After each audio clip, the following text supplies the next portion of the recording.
Okay, we have the meeting minutes from the June meeting. I'll make a motion to approve. I'll second. Okay, any discussion? Okay, vote, aye. Aye. I'll abstain because I wasn't at the meeting. but Ah, I think we have okay. enough people to. Yeah, okay. Well, they were very well done. I can't. I know, very, it's like reading a term paper. So, What happened? Polig Builders is here tonight to discuss a variety of comments that I made and comments, I guess, in the Township Engineers Review Letter and previous Township Engineers Review Letter. So, There you go. Hey Kurt, can I ask some questions first? okay. So in our last meeting, we talked about the engineer reviewing the previous engineer's review letter. Yes. And I thought we were thinking we might have that by the beginning of, or early July. Yeah, they were completed. They were, the letters were completed on June 30th. I thought we sent out a copy to everybody with, did you get it? Do you not get it? Well, if I got it, I didn't read it. Ah, So, okay. okay. I wouldn't have asked, obviously, if we got it. Okay. Yeah, it's a two-color read, Yes, so. yeah. All right.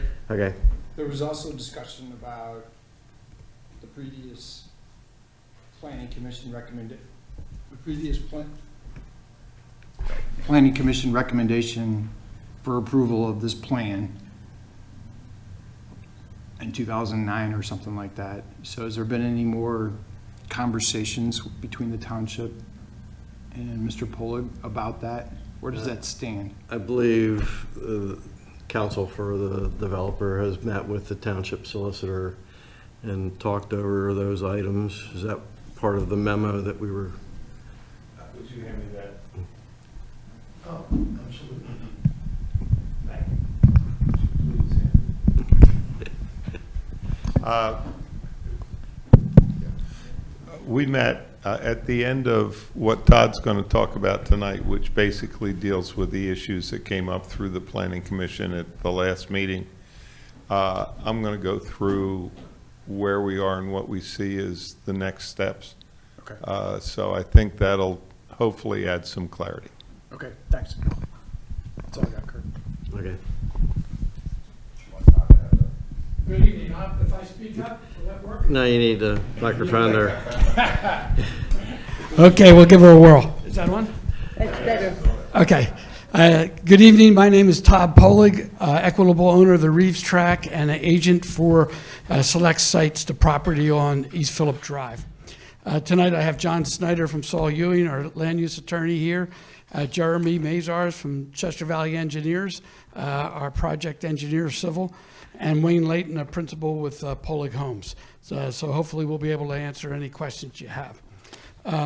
The project, as you may recall, is 67 acres in a R1 zoning district.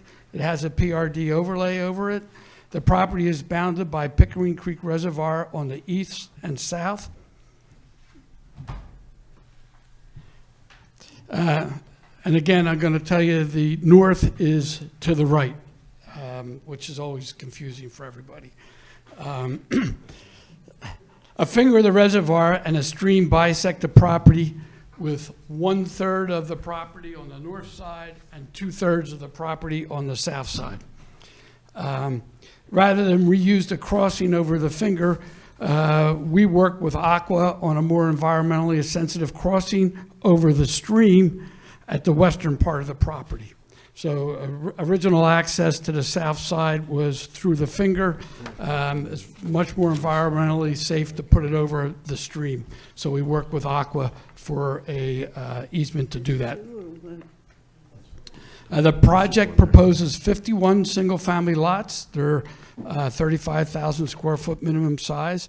There are 2 points of access for the property, Valley Forge Road on the north side and East Phillips Drive on the west side. We're retaining the 3 residences on the site, the William Reeves house, which is at the corner here where the reservoir makes a turn. And that's eligible for listing on the historic register. There's also a converted carriage house, which is adjacent to it, and a 4-room tenant house that's situated on the back of lot 19. I need one extra hand. I could give you one. This application originated as a 56-lot proposal back in 2006. It was trimmed to 51 lots, providing more space around the historic resources. It was recommended for approval by the Planning Commission and Township Engineer in 2009 with waivers for reducing the cartway widths and a private road connection to East Phillips. Then, at the behest of the township, was put on hold to consider a cluster development with open space.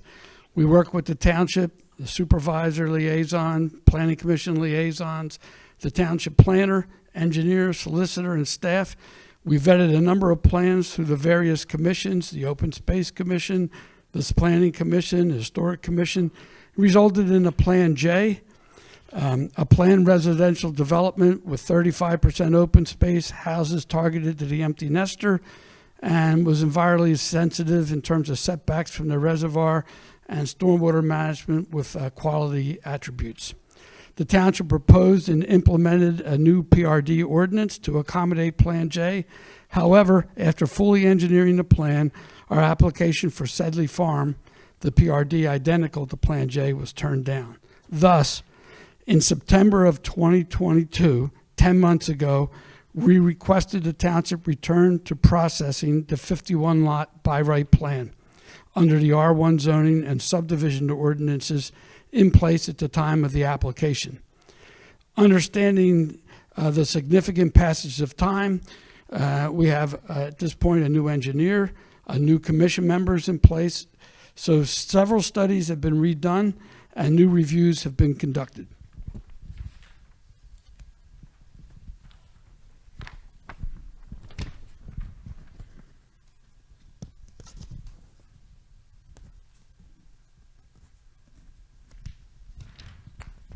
I know I can get this.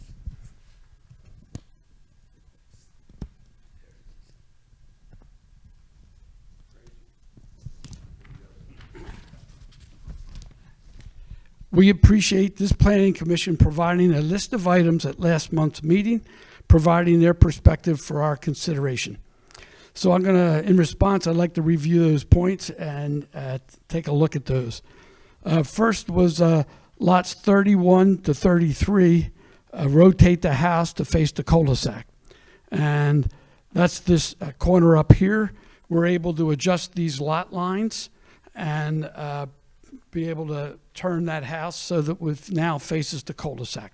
So, I'm sorry to interrupt, but are you responding to Kurt's note or to the engineer? Kurt's, he had a memo of about 27 items.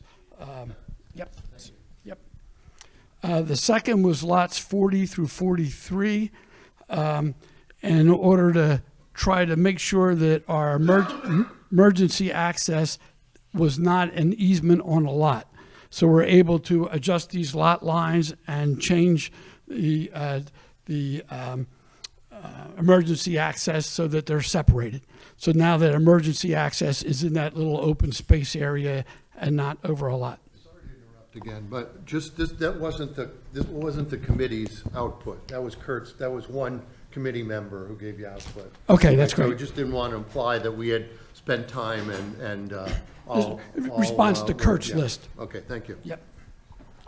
The next was lot 7 through 15 so that we could get a typical house print on lot 15. And that's adjusted these lot lines so that lot 15 can now accommodate one of our model on lot 15. So that adjustment can be made as well. And then the layouts of lot 16 through 21. 16 through, so these lots adjusted, so this lot 16 can also face the street as well. So they're just really a lot of adjustments, being able to make that come into play. All that stuff we can do. And by doing that, still allows the preservation of the historic resources. The carriage house with a garage in front. Now, we're asking for that you guys make a recommendation to the supervisors that we save that, as well as the tenant house on the rear of lot 19. They'll both need waivers. So excuse me, variances, yep, for that to work. And we're able, we would be happy to go for those. And to talk about the tenant house for a second, that can be de-restricted from public uses such as a bed and breakfast or a boarding home. However, we want to be able to utilize it obviously as an in-law suite or a rental apartment. That's pretty important because a rental apartment provides income that ensures supporting the preservation. I worked a lot of this down in Lower Merion Township, and by allowing these other uses in a rental of a garage area behind a house helps with the preservation. The storm. Question, so is that I'm good. Is that two variances? One to leave the structures and one on how you use them? No. Now, there's, what we would do is we would go in with alternate applications to the zoning hearing board. There would be variances to preserve those two uses and would be such things as yard setbacks, impervious coverage, location of the garage. Those would be the types of variances that would need to be sought to retain them. In the alternative, we would ask for the special exception to demolish them in case we don't get the variances. And so the zoning hearing board wouldn't grant both, they would grant one or the other. And we would hope that if the township wants them preserved, they would then support the variances when we make those applications. But that still sounds like variances to keeping the structures. But it sounds to me like you only want to keep them if you can get the ability to rent them. Well, the tenant house, the garage. The garage would just be for the storage of vehicles. So there's no change in use. It would just be a garage. Okay. And that variance is required because the garage winds up in a front yard. And the typical zoning doesn't allow structures in the front yard. So I understand the garage. Okay. The tenant house is for a second use on a property. And that's a variance we'll need. In both those cases, the variances will need to include setbacks and impervious coverage to allow them to work as well. But Kurt had asked that we prohibit utilizing it as a rental property. And yeah. And we're saying we will, I don't know what the word is, but we will restrict it from public uses, like a bed and breakfast or those kind of things, boarding house. However, we still want to be able to have that a rental property. So if someone lives in the main house, they can rent it to, say, a student going to school locally or something like that. It's be able to provide an income for support. Okay. So the reality of it is, the first bullet that says full-time year-round occupancy as a residence, you're objecting to, and the other ones, uses of bed and breakfast, you're okay with that, not using it as a boarding house, you're okay with that, and then other similar uses, some lawyer will tell you what other similar means, but you're in agreement to that. Yeah, my guess is that somebody will likely just use it as their studio or something like that, Right. from the main house. However, it is important to be able to have it as a rental property to help sustain it in the future. Okay, understood. Did I answer your question, Michael?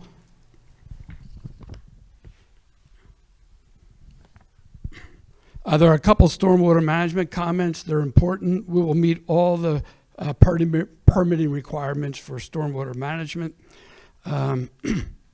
We believe connecting East Phillip Drive to Eagles Point Drive is just good community planning, interconnecting residential communities. It's a long-held positive in the planning business, so we think that's important to do. However, we understand the potential for cut-through traffic, and given the backup from the light at Whitehorse and Valley Forge, we're prepared to make this connection private for residents and guests only. That's as was recommended by the Planning Commission back in 2008. We will have a homeowners association, and we're happy to include specific language for the markings of the riparian buffer and for an annual inspection of the riparian buffer with copies of those inspections delivered to both the township and Aqua. Hey, Todd, how do you restrict access to the connection to residents? Is it signage? Yeah, we went over this pretty extensively with the Planning Commission last time. It'll basically look like a entrance to a private club. There'll be, for instance, a cobblestone entryway, piers on both sides, saying private. So anybody going in there knows that they're, that it is not for them. So, and there also is the potential in the future for the HOA to install a gate if it comes down to that. So you won't do that, but the HOA could do it later if they wanted to. If there's a problem. I don't suspect there'll be a problem the way we would design it. Would it be illegal to cut through, or? Yeah, it would be over somebody's private property, would be over private property, trespassing. Thank you.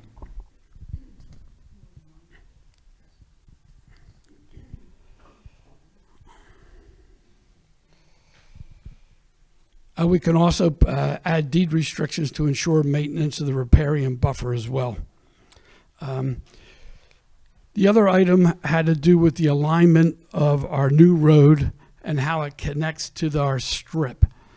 We are able to make sure the center line, we can make an adjustment here to make sure the center line of our road matches the center line of the continuation of the road, and we can center this up where we wind up with, like a foot on either side and basically 2.5 foot on either side here. So there's a strip of ground that would be owned by the homeowners association, so that we don't have double frontage lots, that sort of thing.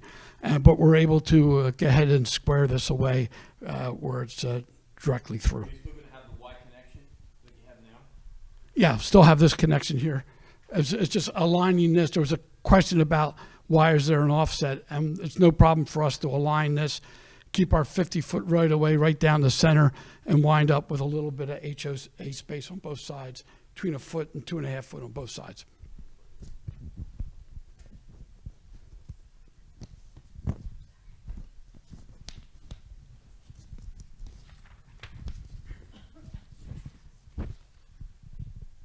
We're happy to, with township approval, we're happy to include on that Sedgley Drive a speed table, as well as pavement lane markers going down there as well. We really don't want the double yellow line, but we can accomplish the same thing with lane markers. We can also provide future access for parcel 27 6B35. That's this house across Belmont Terrace. You may recall that the PennDOT asked us to provide that connection if that owner wanted it. What we can do, since we don't control at all Belmont Terrace, we will make this access available in perpetuity. And if this person is able to gain access across Belmont Terrace, before we put the final topping on the roads, which is generally a couple of years down the road, we're happy to make that driveway connection. But we'll always leave it available to connect. We'll actually connect the drive if they get permission while we're on the site.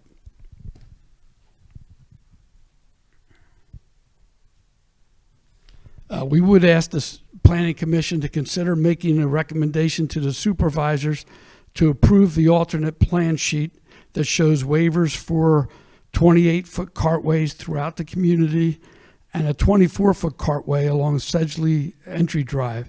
That will allow for a larger landscape buffering along the Dorchester Road neighbors. It will eliminate a lot of the retaining wall for those same, behind those same neighbors. And per the meeting with the residents, we agreed to replace the trash guard on the existing culvert to a style that helps prevent clogging. And we'll also replace the silted riprap in the easement that they have. And we will ensure our HOA maintains the trash rack on our new culvert on a routine basis, say after every storm or every large storm, whatever it is. The idea is we don't want stuff accumulating and blocking the water that travels through there. And they also would like us to make sure that the sidewalk is on the west side of Sedgley Lane. So our game plan would be to make all these changes as part of a final plan application. Who did you meet with? You said you met with? Met with a couple of neighbors. It would have been Amanda Petty and Michael Haig. They came to our office. They were concerned about the stormwater. And just if you may recall, we're going to take water that runs off our property right now and goes through that existing culvert. We're going to catch that in a swale and keep it on here. And then again, we're going to take the water that runs on the on our road here and take that into the site. We did meet with Aqua, and Aqua requested a couple things that we're happy to accommodate. They would like us to take some of the stormwater that was anticipated to go to Basin A and reroute it through Basin B. And what that'll do is that exit from Basin B is a lot further away from their intake that they have by the dam. So we looked with our engineer, we looked at that. We're able to capture this water that comes this direction and take it to Stormwater Basin B. Aqua also asked if we could provide access to their easement over by Basin A so that they have access to this area as well, and provide an access on our south part of our property that would basically be along this lot. And we've got enough lot area to allow that access as well. What does that mean, like a gravel road? An easement, I'm not sure it needs to be gravel. Maybe it's something. Yep, an easement, and we'll work with them. I don't think they're going to, yeah. Right. So I'm happy to answer any other questions you have. Just to check our understanding on the water situation, which I thought we understood beforehand. Realistically, all the water that's on your site, you're maintaining onto your site, putting into those retention ponds, and then there'll be then. Sorry. So, to check for understanding, you're maintaining all the water that's on your site, and it's all gonna go into those retention ponds, and then from there, they'll get filtered in at whatever rate they can be filtered into the water system. So you're not really impacting the existing drainage that's running through that everybody keeps on talking about flooding. That's correct. As a matter of fact, we're gonna eliminate some of the water that went through the neighbors. We're able to capture that and take it on our site. So we're going to lessen the amount of water that goes through the adjacent neighborhood. Perfect. Good. Thank you. Yep.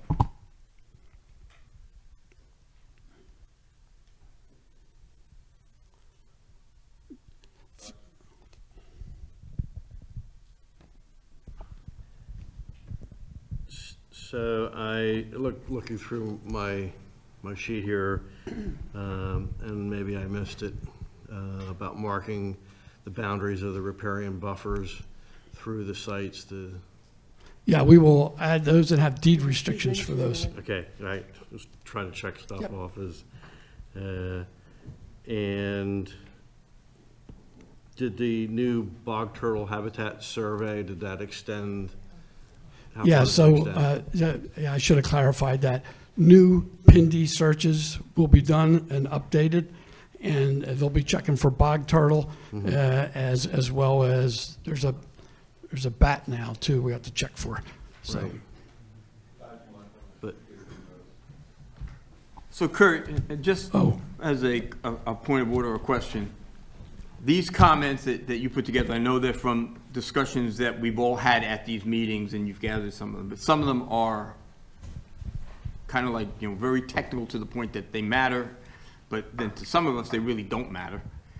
How does that all work from when we vote on this?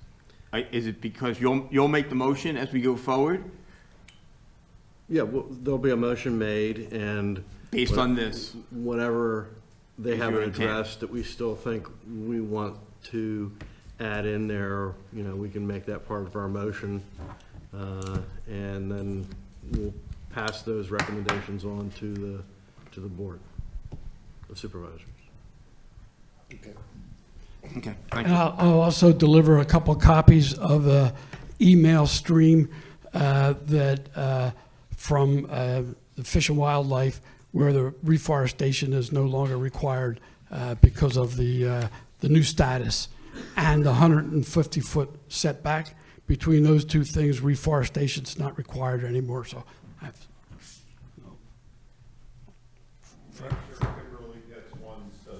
Yeah, for the record there.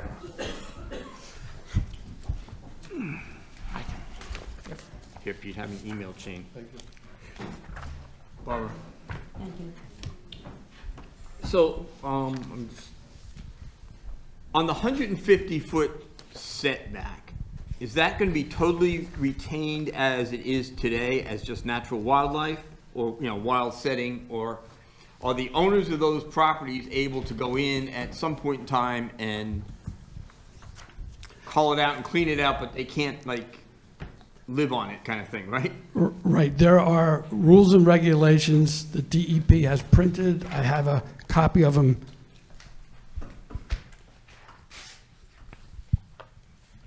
And that's code 102.14.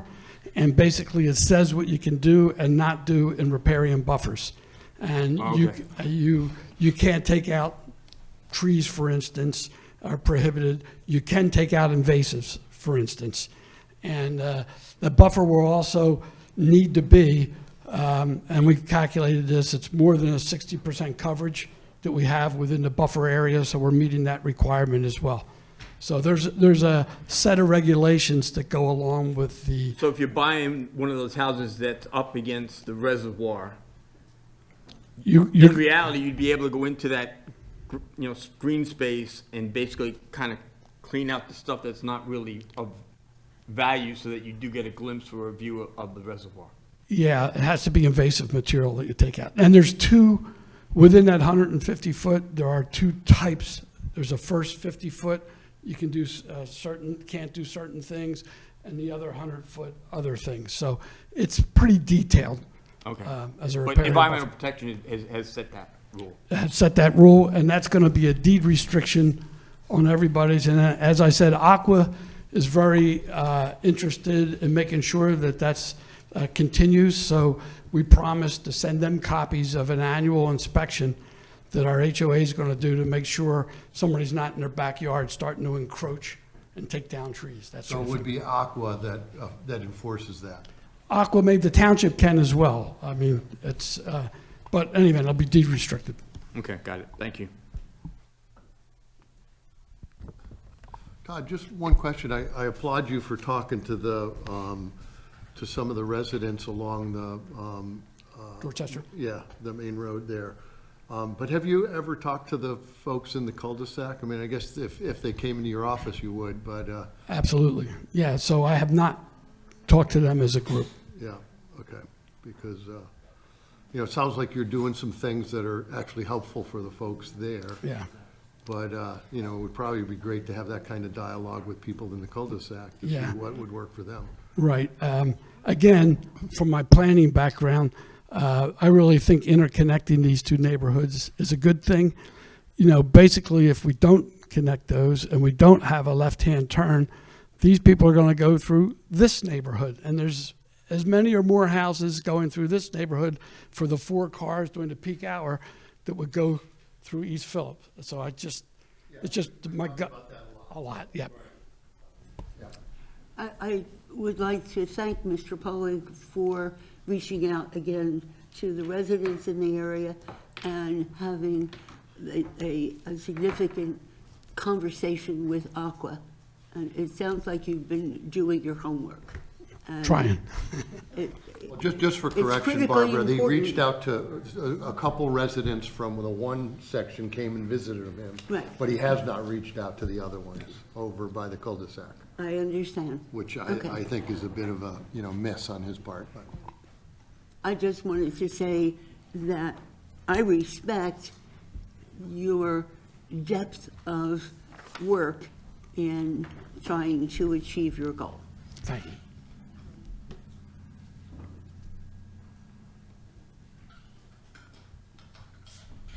I'll turn this over to John now. Mr. Chairman, if you want to take questions from the audience on what Todd did, might be better than to, my point of it is to answer more Mr. Bauer's question, your question as to what are the steps between now and the August meeting. And I can address that now, or while Todd's still up, we can see if there are any questions for him from the audience. Okay, is there anyone in the audience who would like to comment on what's been said this evening? You have to name and address, please. My name is Ellen Jansen, 15 Galway Lane. And it appears that this is a done deal as far as the development is concerned. But there are some questions and concerns that I believe other people share. But number one is climate change is here and is becoming more aggressive and worse. And this adds to flooding, stormwater pollution, runoff from the properties. I mean, when I look at this peninsula, I think 51 houses, and it's going to be covered with impermeable surface, foundations, roofs, asphalt roads, concrete sidewalks. This is a lot to put on this one property, and what is it going to do to our water supply that goes over the dam to Aqua? And what is the elevation of this property? Were there environmental studies done to see what the elevation is and what the water table is? And what was the water table 10, 20 years ago, and what is it now with climate change? We have these 1 in 100 year storms every other year now. So those are big concerns, and also the pollution, not only from stormwater and the running off the land, but people are going to put fertilizers, herbicides, pesticides, no matter what, and that's going to go right into the water and will pollute the local streams and rivers as well as the Schuylkill. And also, what about the impact on protected habitat for species?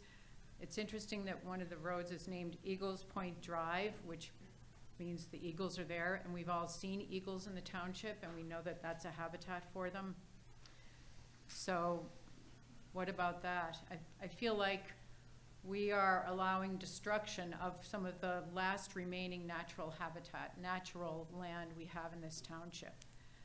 And to me, I can tell that it's a done deal, but to have 51 houses and everything that goes with that is concerning. But I don't think my opinion matters, so. Anyway.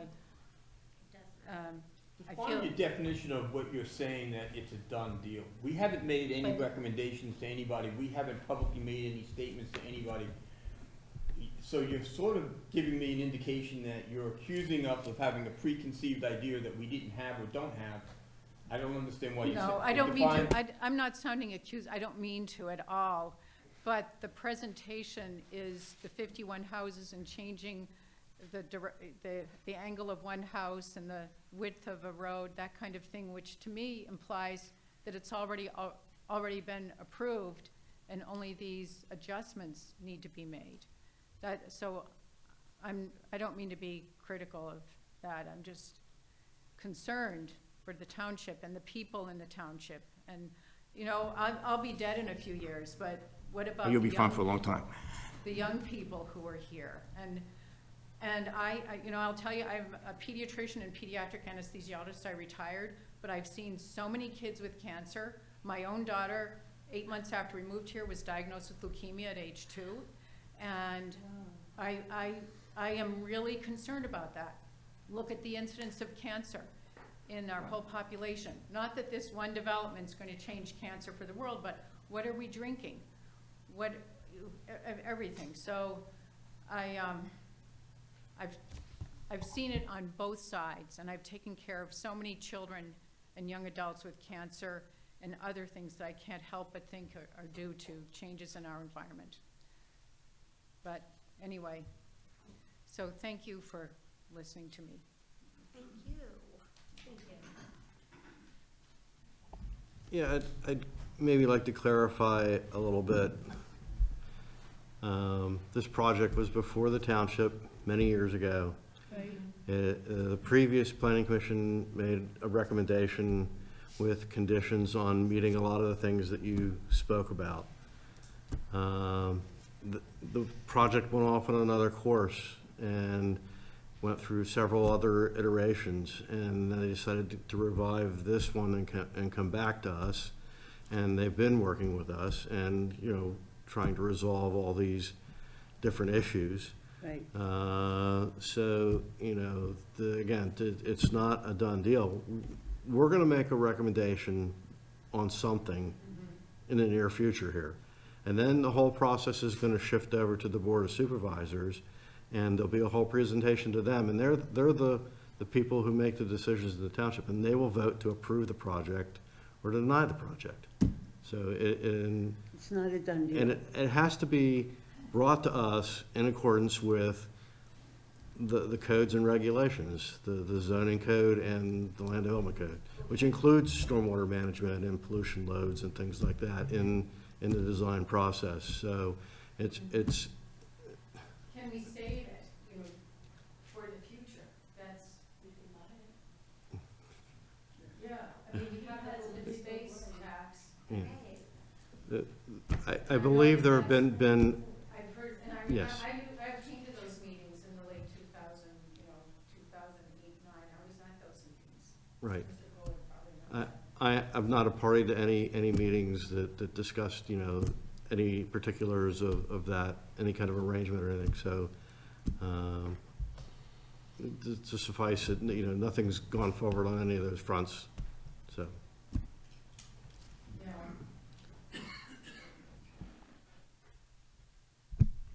I would just add that previous to even starting development on this property, we approached the township about open space, and it was considered for open space. At that time, there was no open space fund at the township. We continue to be able to talk. If you want to preserve it, you have to buy it. You have to understand that the sellers have a value of that property. And if the township wants to buy it, it's expensive. And, you know, but they could raise taxes and do that. So it's not that we said flat out, no, we're not going to sell it to the township for open space. You can.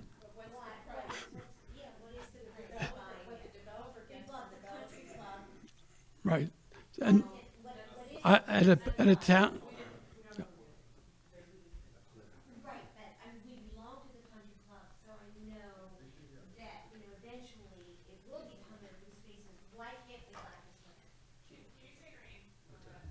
I'm Lynn Bigelow, I'm Peter Bigelow's wife, but we have like our own opinion. Are you saying we as in the township? We as in the township. I was on the open space committee when we first started. I'm Lynn Bigelow, and I'm Peter Bigelow's wife, but we have different opinions about things, but thank God. But I was on the Open Space Committee when it first originated, and you know, I wasn't on it when we bought the country club or whatever we did with the country club for open spaces. But why can't we buy this land why can't we raise taxes enough for all of us to buy this land? I don't understand it. Can I have the mic a second, because I can answer this I'm a kindergarten teacher, so I have no idea. You are right now talking to the wrong group to discuss that question. That would be a question to be discussed with the Board of Supervisors. They're the ones that would have to get into that issue. The Planning Commission doesn't have the purse or the power of the purse to be able to do it. So you can raise that at a different meeting, maybe. That's exactly what we need to do. I'm not done. You're not done? Just one more question is who's going to watch to make sure the people in those cul-de-sacs are treated fairly? You know, I just don't think that's fair that someone can come in when you bought that as a cul-de-sac and come in and say it's no longer a cul-de-sac. That's not fair. And I just feel that as a board, we should be really careful of that, and that we should make sure that those people are safe and that their rights are acknowledged. Can I just say one thing to that? Just so you know, the plan that created that subdivision created an extension for the road to the Reeves property. It's been there since the subdivision was first created. The cul-de-sac was not intended to be simply a cul-de-sac. It was provided so it could extend to the Reeves property. But was that to extend to a development of 51 homes, or just to the Reeves people? Well, at the time, Good question. at the time, this number of houses would have been permitted on the Reeves property. But you know, that's kind of like at Plymouth Plantation, they would have allowed, 300 houses. Instead, they had cabins or, whatever. I mean, how far back do we go? We're now in 2023, and we have to think of the future because we're ruining the future. I mean, we have young people who are all depressed and distraught, and Okay. All right, thanks. Hi, I'm John Kiernan, resident, and that point about that being, part of that cul-de-sac, it would be interesting to actually have someone, like a council sort of interpret that and validate that, because I find that like really extraordinary. And because, does it include fundamentally altering the type of road that East Phillip Drive is into a through road? Yeah, it was a road extension to get into the neighboring property so that when it was developed, it had that access. Interesting. Okay. And just a second, so I'm understanding, that did have a time limit on it, however. Is that correct? I mean, that's what we It understood. had a time limit on it for the township to be able to come in and do it. The easement still remains. The easement doesn't die, so that the other beneficiaries of the easement have that opportunity. It's just that the township couldn't come in and use that for their own road after 21 years. Okay, I'm not exactly sure I totally understand that, but I got it. I'll let some, I just wanted to step in. The township solicitor has prepared two letters, one from November of 2022 and one, an addendum to it in March of 2024 that he sent to Mr. Snyder, the applicant's attorney. 2023, excuse me, regarding East Phillip Drive. And I know that they had discussions, but I don't know if the applicant's attorney has addressed the two letters prepared by Mr. Brennan. So that is still a legal issue that the solicitor is talking with the applicant, the applicant's Okay, attorney. we'll leave that for more informed people than me. I mean, I think fundamentally, I've spoken to you before at the previous meetings. I think it's without a doubt a serious safety problem that'll exist for this township in perpetuity long after Mr. Polig and Mr. Snyder, off in whatever sunny spots they're going to spend their time in. I mean, we're going to live with that problem. You're shaking your head, Mrs. Cohen, and I've heard you argue about your belief that East Phillips Drive should be opened to reduce any implications on traffic near where you live. And I guess my question to you is, do you serve on this planning commission for your own self-interest or for the community's interests? We have lived in this community for 50 years. January 12th, 1973, we moved in, and things were very different back then. And I feel it has nothing to do with me and why I serve on the committee. I serve on the committee because I'm a longtime person who has lived in the community and served in the community in a lot of different ways. The bottom line is this: we have somebody who is honest and forthright and trying to make sure that all of the requirements are met. And I happen to know from the members of the Reeves family who have donated to the museum of which I am president, that there are members of the family who want to have this property sold so they can use the money. And my feeling is this: Mr. Todd Polig has shown over the years that he is willing to change, adjust, and alter the plans in ways that benefit the community that are required. I'm happy to learn that he met with residents.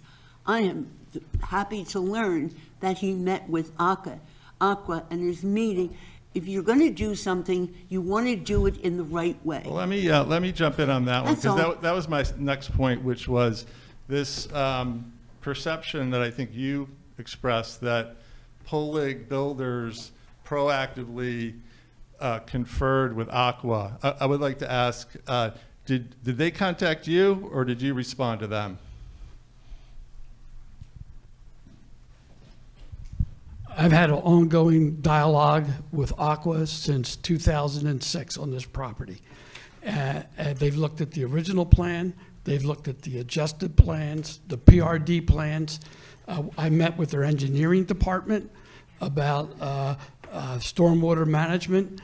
For instance, we talked about a little bit earlier about what the water table is and what the original water table was for the creek and what it is now because of the reservoir. And for instance, the reservoir pumps water almost every day from the Schuylkill to back up there. They want the water, they want clean water, quality is what they're looking for, and they don't want any erosion and sediment in the reservoir because that's a problem for drainage. So I've met with them a number of times on what they would like to see happen during development and ultimately how it works. There was a gentleman last planning commission that came from Aqua, representing Aqua, and based on that, I contacted Aqua to see if they had, he said they had some serious problems. I met with Aqua after that was mentioned again. So I've had an ongoing dialogue with Aqua. I assume you did. They're a huge stakeholder in this. Thank you. I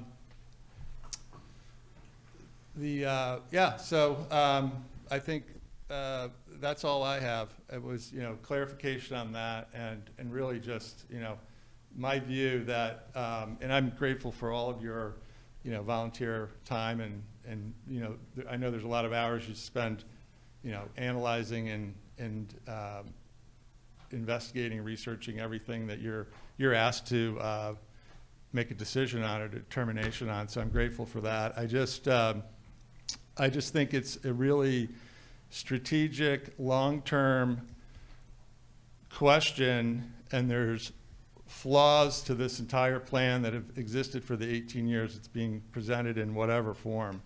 And it's based on, you got a beautiful property that can be optimized for profit, and that's what this is, ultimately about, and that's what the bottom line is here.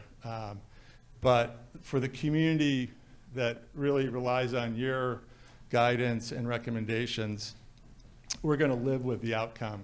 And as I suggested at the last meeting, East Phillip Drive at Whitehorse is not a road that it's dangerous as it is, and I think you clearly have, you'd be fundamentally change the lives of the residents that live there, but also the people that drive that road, which I'm on that road every day. I live off Whitehorse Road. So those are, the big things. But thank you.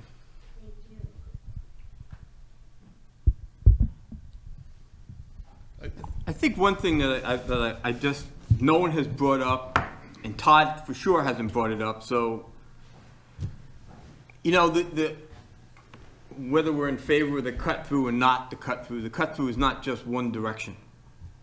So the people on East Phillips Road who are going to be heading west will come through Pollock's neighborhood to go west, as much as the people who are in Pollock's neighborhood who are going to go east are going to go through East Phillips Drive. So, okay, well, anyway, same, I'm sorry. Yes, I got him backwards. Maybe I should go to the other side of the room. If his map was north facing up, I would be okay. You need two ways in and But out. anyway, all I'm saying is it's one of the things that we have to give some consideration to is the fact that it's not just a one-way street where everybody in there's 51 homes are going to be going through East Phillips Drive, and East Phillips Drive is not going to have a benefit of being able to go through their neighborhood to get when they go in the other direction. And I think that's something that we need to put into the thought pattern of how this is going to work if it was to go in that direction. And I'm not saying that I'm in favor of that direction, because I have my own opinion here, but I do think that's something that we all have to give some consideration to. I also believe that, as we talked before, that there is some value proposition to us as residents here by developing this property into 51 homes that are in the value of $1 million to $1.5 million.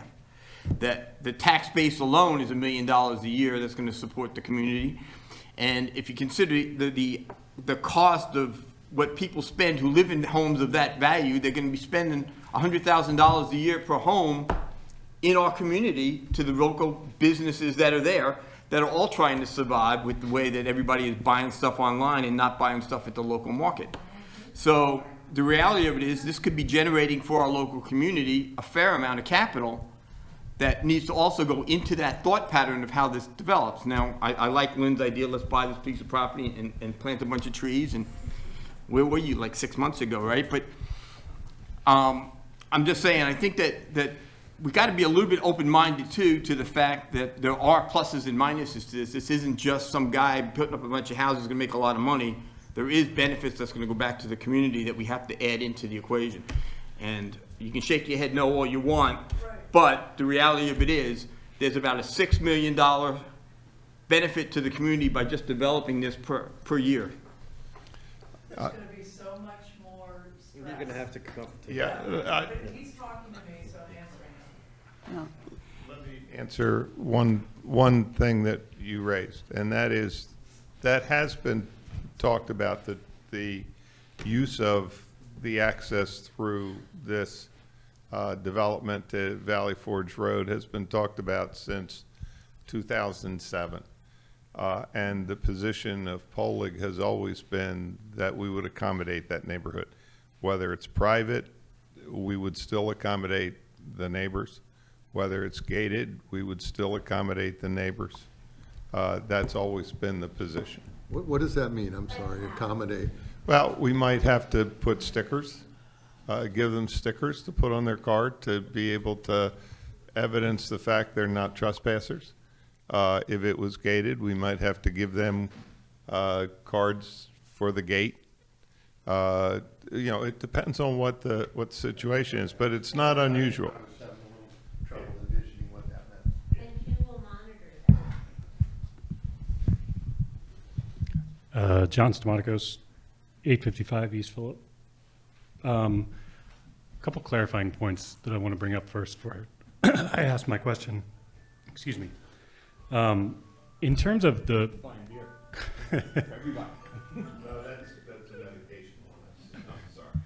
In terms of the conversation earlier about the concessions being made to certain residents and not others, I want to clarify that I've spoken to the vast majority of the residents on East Phillip as well.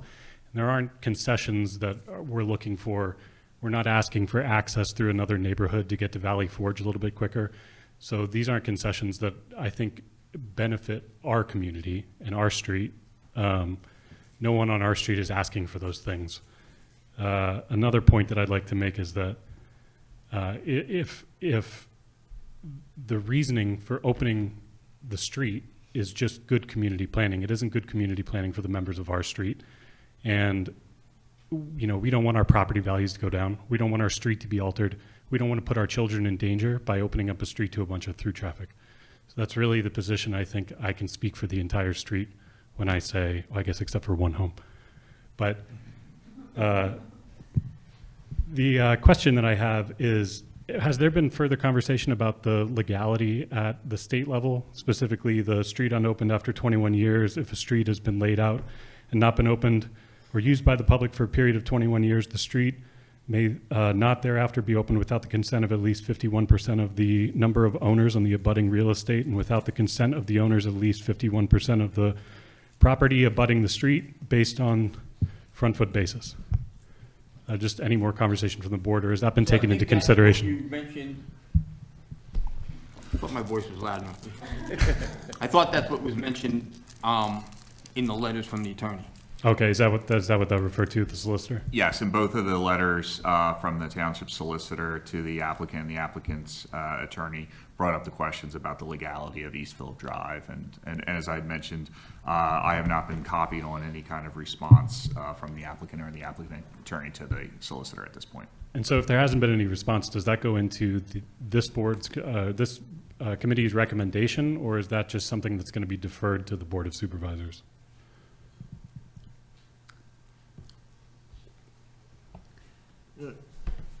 We're all going to hear what everybody has to say about the legalities of that entrance.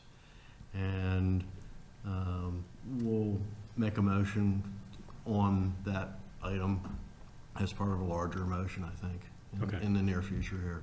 Okay. So, and I only speak for myself, just one member of the board. And so, we try to get all the information we can and make the most informed decision that we can. We don't want to send the board, a message, to take this, to litigation, but, sooner or later it gets to a venue where somebody makes a decision on it. Gotcha. Thank you.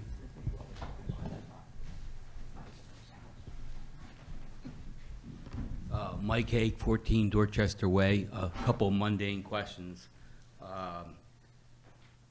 First, relative to the existing plan, and I know East Phillips has got to be decided. You talked about an opening, cars can go straight through. And you said at some point, if that becomes a problem, the HOA could put up a gate. Okay. Well, my first question is, how does that happen?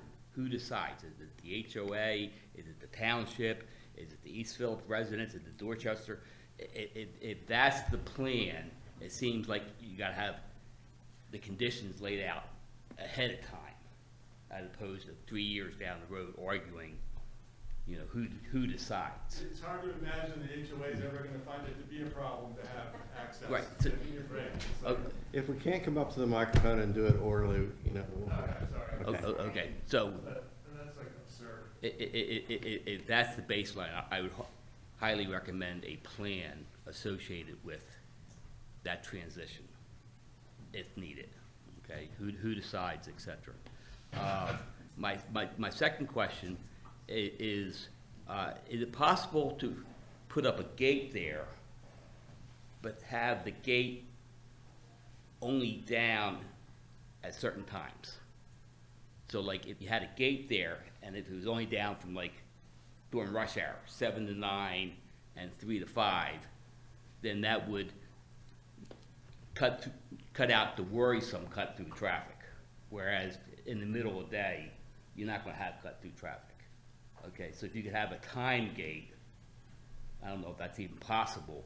That's problematic, because the people who are cutting through, We have, Well- he's speaking, and No, I mean, something to think through, okay? And relative to this gentleman's point, I would think you would have to, in addition to having a private sign at the gate, at that opening, you would want to make no outlet signs or whatever at Valley Forge and at Whitehorse, so people know that it's private. Okay, so that's my comments on that. Now, Todd, you talked about, and this is just for the Dorchester residents, you talked about you're gonna have a trash rack, replacing the trash rack at Vince's house. You're gonna have a trash rack on yours, but you're also gonna have an enclosure on the other side of that, correct? yes, that will, so hopefully not enough. We need to have a rack on both sides so the children don't go into play. Oh, okay, so both ends of your pipe will be enclosed Yeah. appropriately, as well as a replacement of Vince missiles. Okay, thank you. Hi, thanks. John Rosenfeld. I'm also on East Phillip Drive, 840. Where So was your street? I'm sorry, I couldn't understand you. East Phillip, same street as some of the other people that have spoken. So I have a couple non-connected things. Since you happen to say something, I'll just start with this. And I mean, I've known you for years, so this is not a personal affront, but I think it's very concerning that you just told everybody that you're trying to help these donors to your museum sell their property. And Not yet at you're all, here just doing the this. opposite. So That- anyway, that's not the main thing I Don't wanted to misunderstand my say. commentary, please. Just a comment on your bi-directional traffic statement. Again, theoretically, you know, if I pull out of my driveway and I want to go the opposite direction, yes, that might be great if I had bought a house with that plan from the beginning. But every single person on that street bought that house because they wanted to live on a cul-de-sac.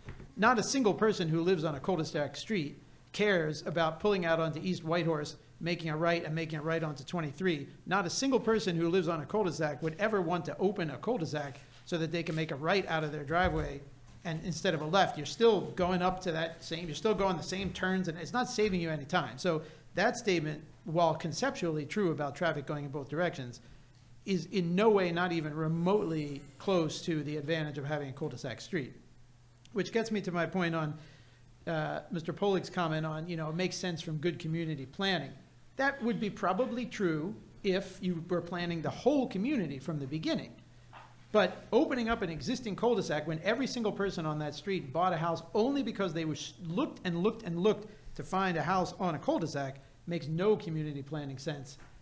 Having said that, in addition, I can't imagine that any single person who's going to buy any one of these houses you're building would ever not buy it because they look at Google Maps and say, you know, they should have broken through this cul-de-sac, then I would have bought the house.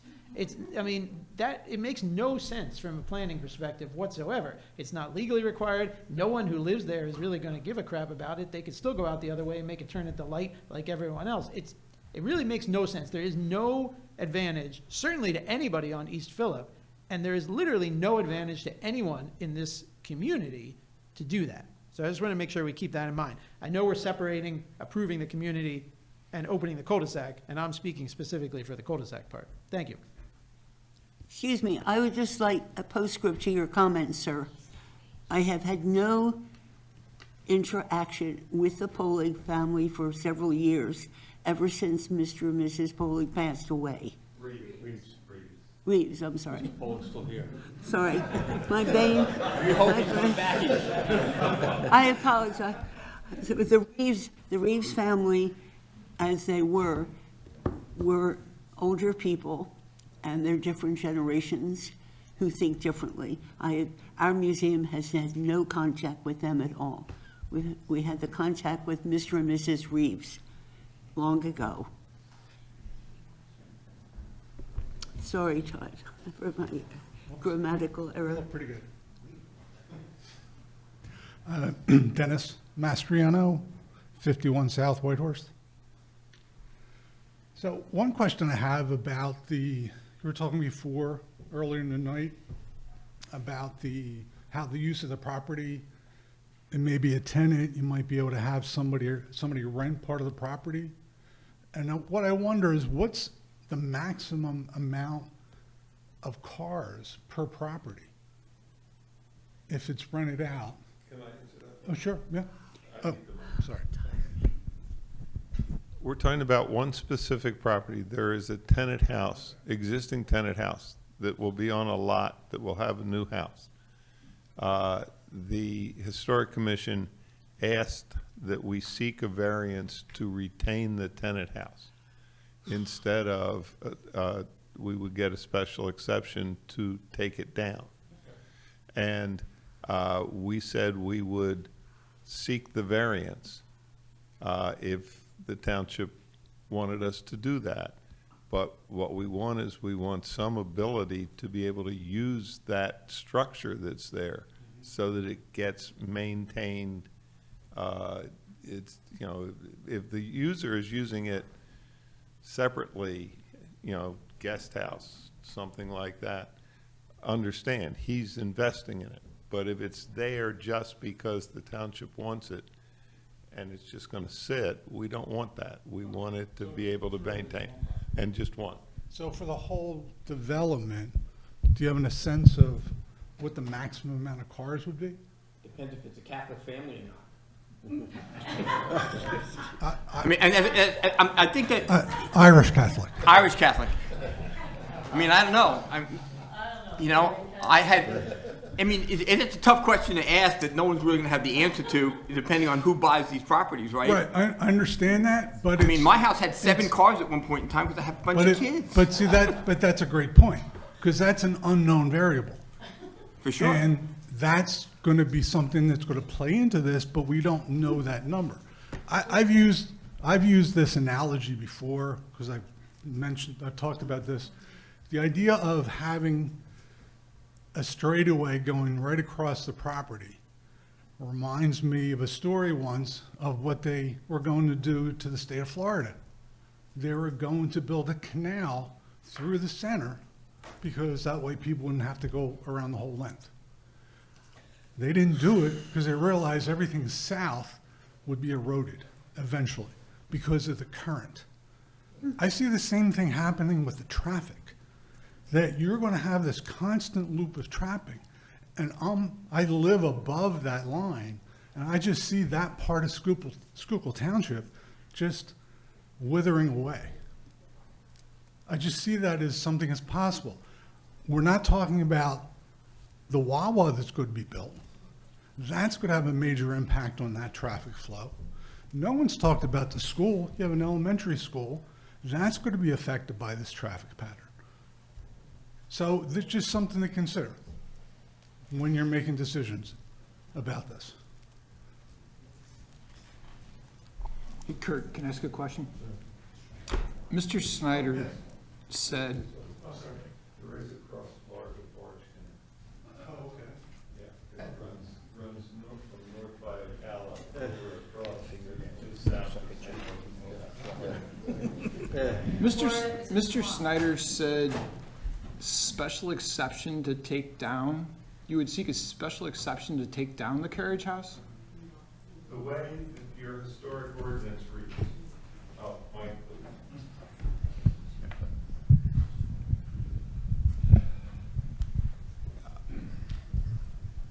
There's not the ability to prohibit the demolition of a historic structure under the law. Say that again. There's not legally appropriate, you can't totally prohibit the removal of a historic structure. Okay.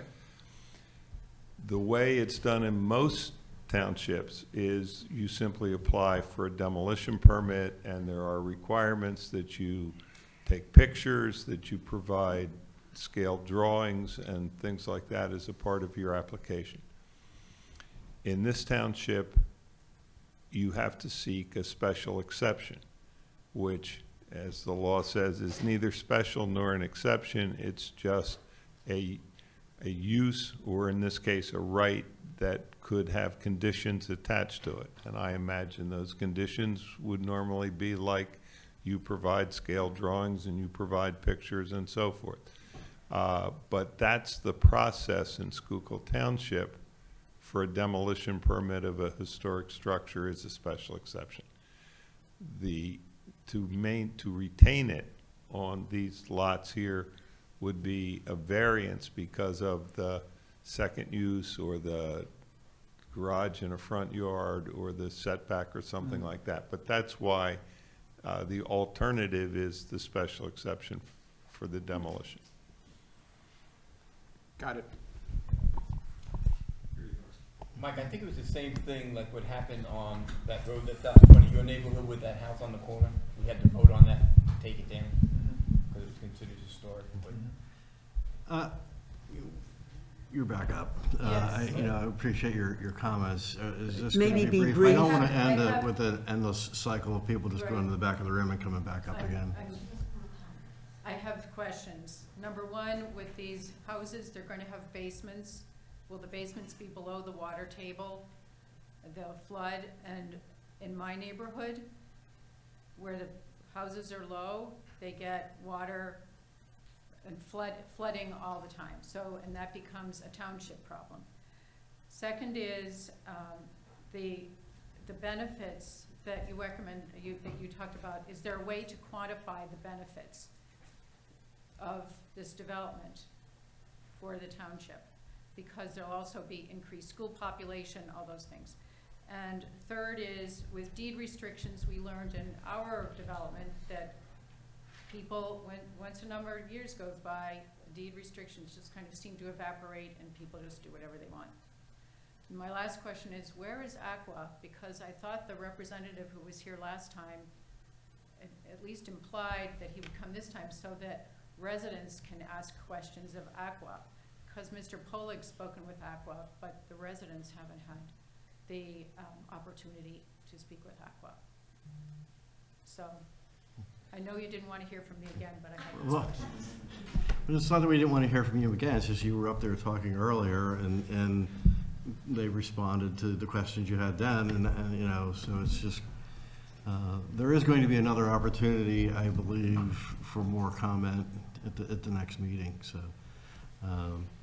All the points you've raised are valid points, and I believe most of them have been addressed with your engineering studies and reviews and plans. This is not the first go-around for these people. I know it's not, and I was here at those meetings before 2010 too. May I have the mic a second, because I can answer one question you have. We actually contacted Aqua again to make sure that they understood that there was a meeting tonight. So we did make an effort to see if they were going to come. And I thought he implied that there would be some. We had a very good meeting with them, and from that meeting, we believe that we've resolved their issues. So maybe they felt that they didn't need for that, but I shouldn't be talking for them. That's their. John Rosenfeld again. I apologize.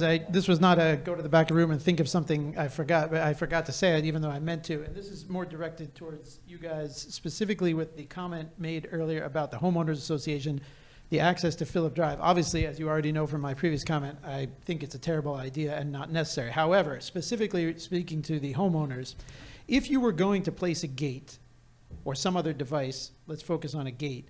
Obviously, a gate can break. And a homeowners association may kind of ignore it or just say, oh, it's easier to leave it open. I think that we would need to have language in there, and my question is, can this be done? That there always has to be a gate, it always has to be functional. If the gate becomes unfunctional, they're required to maintain it, fix it immediately, and no one can use the access when it's broken and stuck in the up position, because otherwise you know it's going to get stuck that way and left that way for years. So I think that that's something we need to consider. Obviously, I would appreciate if we never got to this point, because I still think breaking down the cul-de-sac makes no sense for the people in the new or old development. But if you were going to do it, can the HOA be written in such a fashion that it is unchangeable and they always have to maintain that gate? First of all, from Mr. Polig's presentation tonight, it's not our intent to provide a gate unless the future proves that it's needed. We intend it to be a private connection where you would have the trespassing and the ability to enforce the fact that people can't go there, be cited. You know, we've dealt with that in other communities. When you asked about who's going to enforce it and what's going to be the how are we going to determine what the cut-through problem is? Well, the homeowners association is going to figure out whether it's having too much of a problem enforcing it, but there are going to be no outlet signs at both ends before people turn in to the streets off of Whitehorse and off of 23. They're not just going to come here and all of a sudden find something that says private, you can't drive. Okay, so first of all, my question was, can we put in the language? I'm saying that is something I would suggest if you were going to recreate, or go to the next level here, would be to maintain a full-time closed gate. Secondly, you're mentioning that it would be, policed is not the right word, but the decision would be up to the homeowners association if they felt like there was too much cut-through traffic in their own development. But what about the people who live on the other side in East Phillip? If they feel like there's too much cut through, do they have the right to close it off? First of all, East Phillip's a public street. People could come in, drive all day up and down the cul-de-sac if they wanted. They won't, but I'm just telling you it's different than a private connection. We don't intend to, we're not here proposing a gate. We're not here negotiating a gate. We think it should be, we proposed it as a private street, as a public street, but, you know, after discussion in 2009 with the Planning Commission, we're willing to have it be private. And we don't come out and arrest people. We complain about trespassing, and the township cites them. They're violating private property, the trespass laws. So I think the answer to my question is no.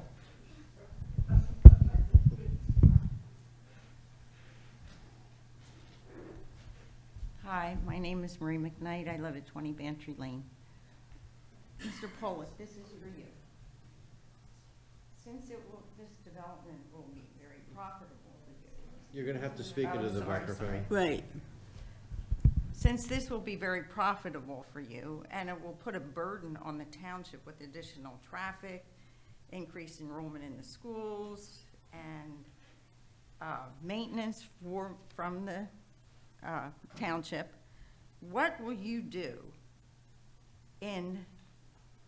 for us allowing you to come in and do this? What will you do in return for the township?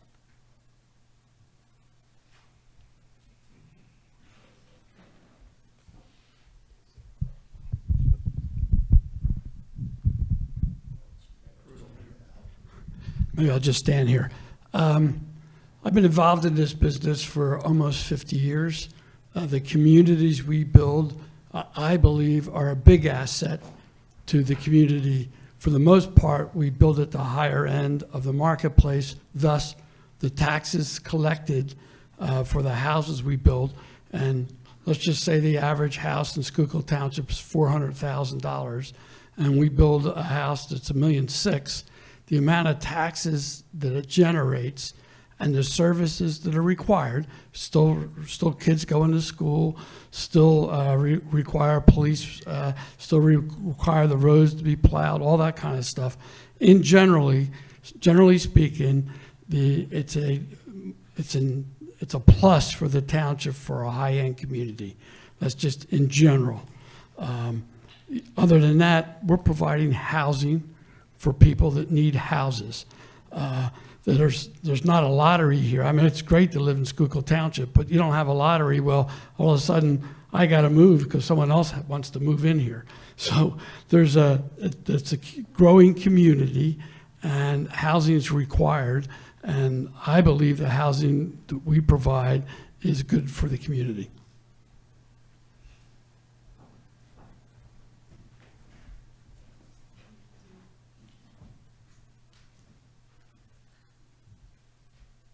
What about all the increased traffic that this is going to bring? Come out here and watch what it's like in the morning and in the afternoon. Is that an improvement?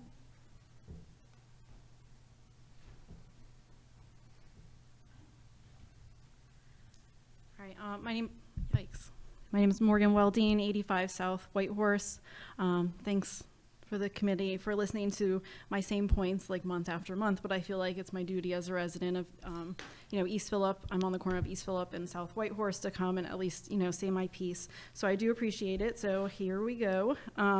So at the end of the most recent planning committee meeting, it went super late. I think it was like 10:30 cutoff, and I got up and I said, my piece about the cut through of East Phillip, and said that the breakthrough that would occur as proposed for the new residents in the Polig development will soon be at township meetings with complaints of the cut-through traffic as much as the current Moore Hall residents have expressed with their second entrance going through the back of their development.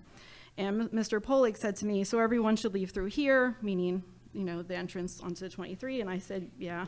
And then he said, so it's okay that other neighborhoods are affected just as long as it's not yours. And as I walked back to my seat, he patted me on the back, kind of condescending, but and feeling like he made a really good point.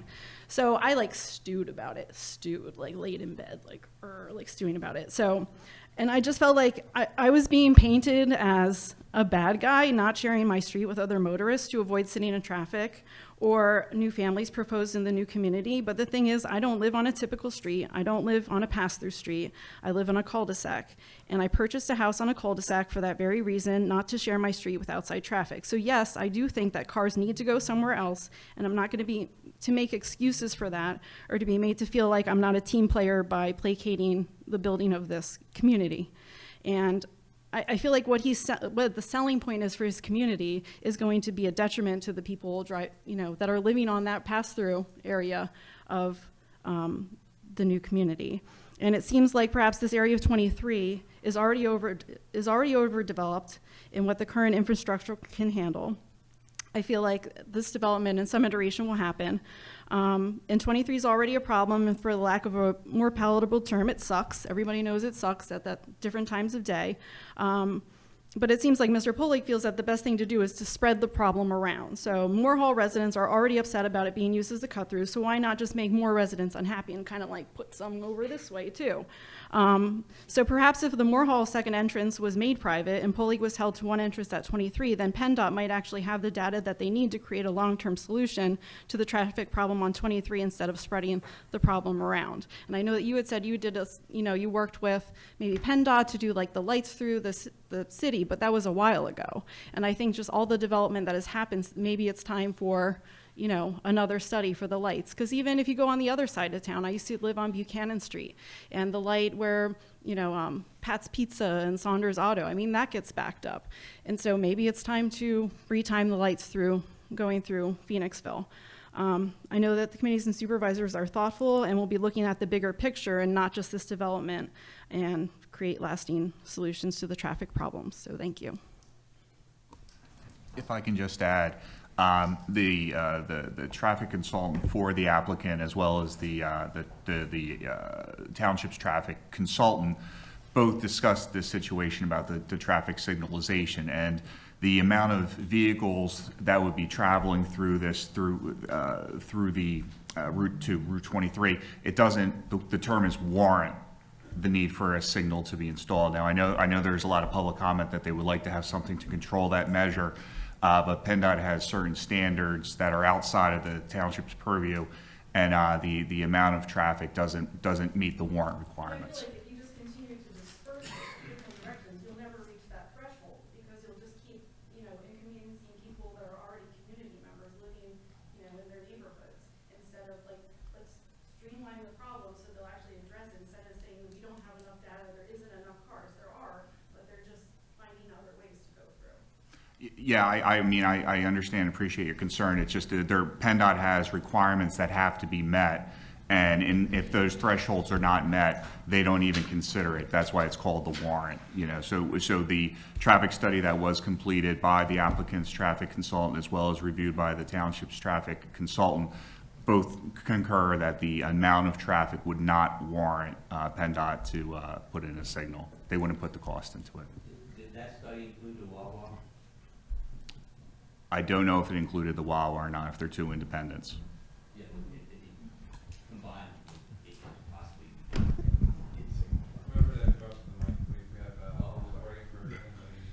The answer to that question is very simple. The warrants for a traffic signal along Route 23 for any currently stop sign road coming out to it are governed by the traffic on the side street, not the traffic on 23. You could force every car out of this community out onto 23, and it wouldn't be close to warrants.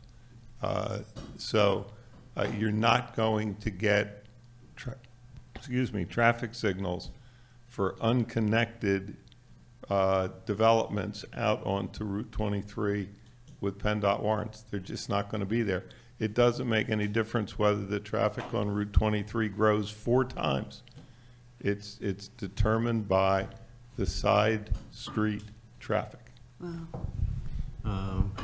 So let's move on. John, you wanted to address some things and so on. Yeah, I just want to try and go through, whoops, I guess go through what we see occurring between now and your August meeting. We got the, May 17th, I think it was, letter. We got the, from T&M. Okay, thank you. Was that the right date? It was May 17th. And then Yeah, and then we got the June 30th, and the June 30th was T&M's review of the current plan against the comments in the Sartor letter of 2009. We met as township solicitor and associate solicitor in May to go through all of those Sartor letter comments and also the comments from the 2 Brennan letters that were mentioned. And a lot of that, and I've passed out tonight, I only had 4 extra copies of it, but the minutes of those meetings, and you'll see in those minutes statements as to, what the situation was with the Sartor comment, and then oftentimes the phrase TC to confirm, TC meaning Township Council. And basically those meetings occurred just before the June 30th T&M letter came out, so that TC to confirm was really, did T&M agree with, our representation of whether that was resolved or still open, or was it an engineering comment, or was it a policy comment, for example. So on June 13th or July 13th, the minutes of those lawyer-to-lawyer meetings came out, and this is where we think we are now. We intend to take those minutes, take the T&M letter, and take the Sartor letter, and basically, we're going to highlight in green the comments that we both agree are resolved, T&M and our side. We're going to look in yellow, highlight in yellow the ones that may still be open. We're going to determine whether those are an engineering comment. For example, if there was a comment that said your slope on the sanitary line in this section doesn't qualify, that would be something that we would think we would address right away, because it's a compliance comment with a specific standard.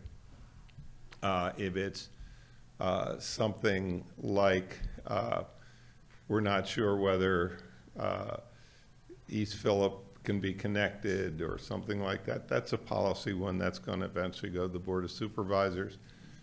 So our job, and we're going to try and resolve this within the next 10 days, is to go through and look and see where we are compared to where T&M is on the Sartor comments.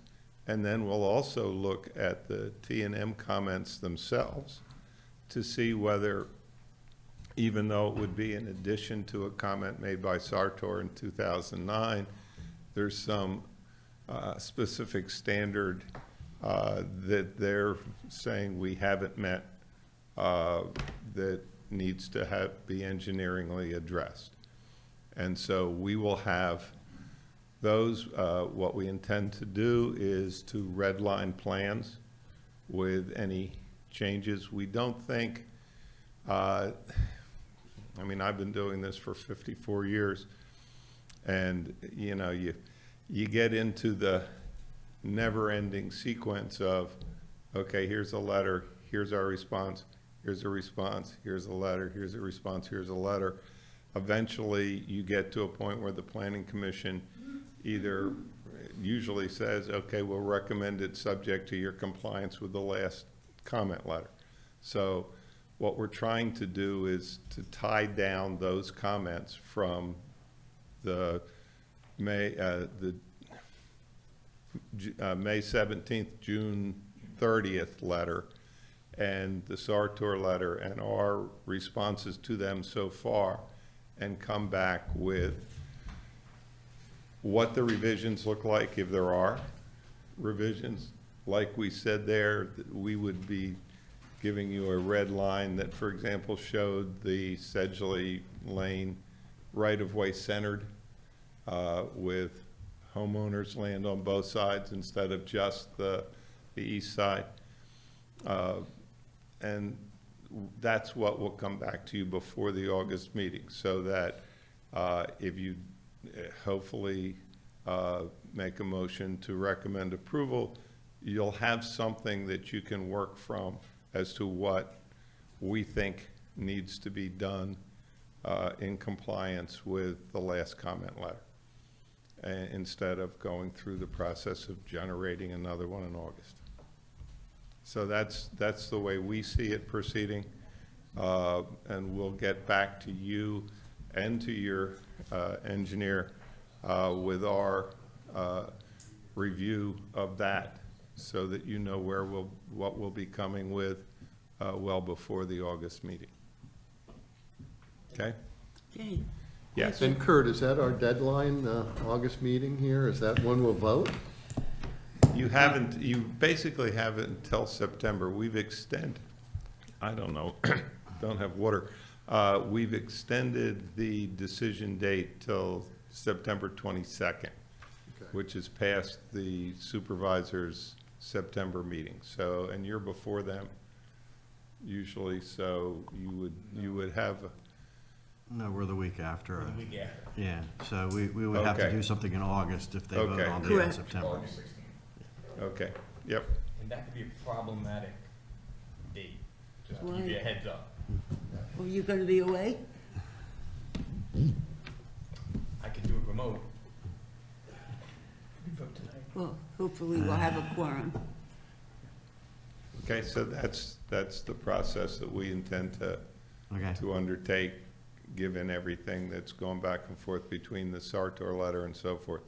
As we've said before, and I'll say again, we think there is a planning commission recommendation on this. We understand that you as a body can make another recommendation if you want. I just want the record, if this ends up not being approved and in court, I just want to be sure that we haven't said, oh, we're abandoning that recommendation.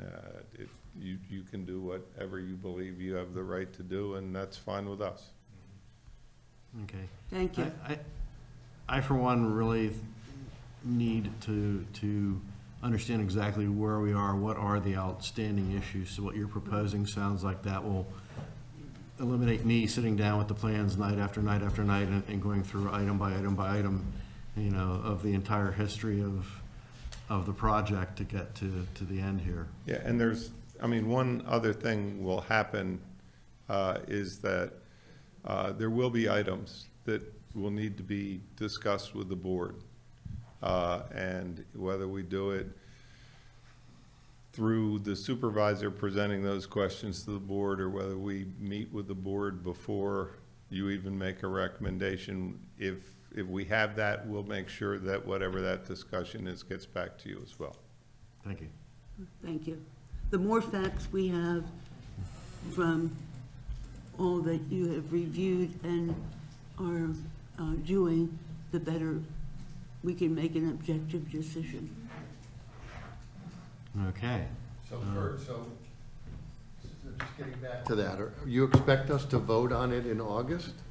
At this point, that's our last chance to vote on it. And do we, as a group, do we have, like, do we debate amongst ourselves, or we just wait until August and then we either say yes or no? Our discussions have to be public. Well, yeah, I understand that, and we are in a public And we forum now. review facts in public, so we all can see where matters stand on outstanding matters that have something needed to be addressed, was it addressed, how it was addressed. And that's why his comments are important, in that he is going to answer those outstanding issues for us. So, you know, we can discuss things that you have questions with this evening. We can certainly discuss them at the next meeting. You know, when we look at what's the boiled down list of comments that need to be addressed as to whether we want to make a recommendation to the board on each of those items. Well, you know, you're the chairman. I mean, lead us to, you know, I just think that we as a group should not just wait until August and then, you know, say yes or no, instead of having, you know, our opinions and, you know, our thoughts kind of thrown out and discussed amongst us. I mean, you know. Yeah, I tend to agree with you, Pete. And if we need to discuss it now, I mean, I think that there's a lot of complexities to this whole entire program that we all need to understand. I think some of what you just said is what I'm hoping for, but you know, the way I look at it, we have the first question is, do they have the right to develop, and what are the impacts of that to the community? Then the next question is all those environmental issues that we're sensitive to, and do they meet the requirements, and what's the feedback from the environmental committee, and how does that play into us making a decision on our side of the fence?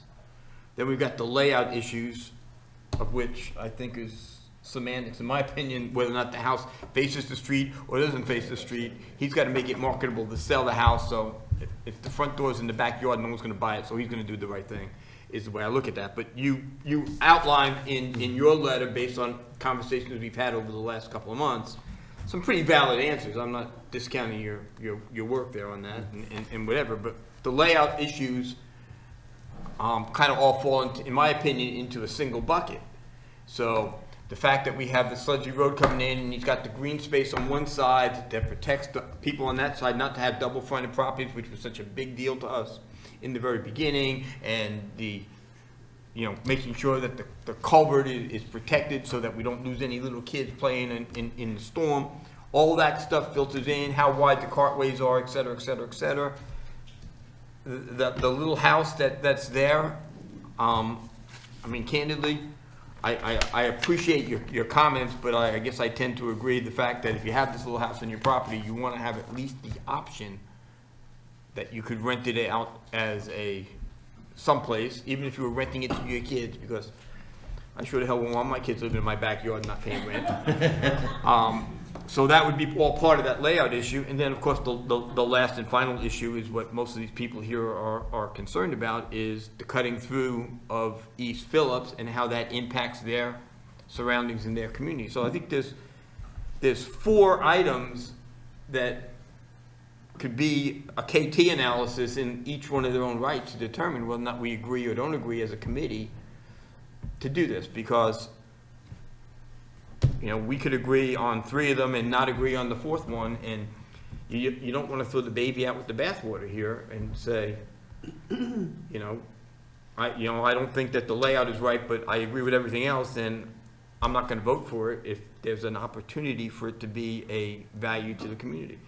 So I think those are the things that we need to have this open discussion that Pete's talking about and work through. And if we need to do this in open forum, I know we get all these people shaking their heads and tell us what we need to do, but it's I don't know how else to do it. I mean, my professional training as an architect tells me a whole bunch of stuff that I think is intuitive, and knowing that these guys are professionals in what they do, and they don't do, they're not in it to throw some money down, build it, get out, and never be seen again.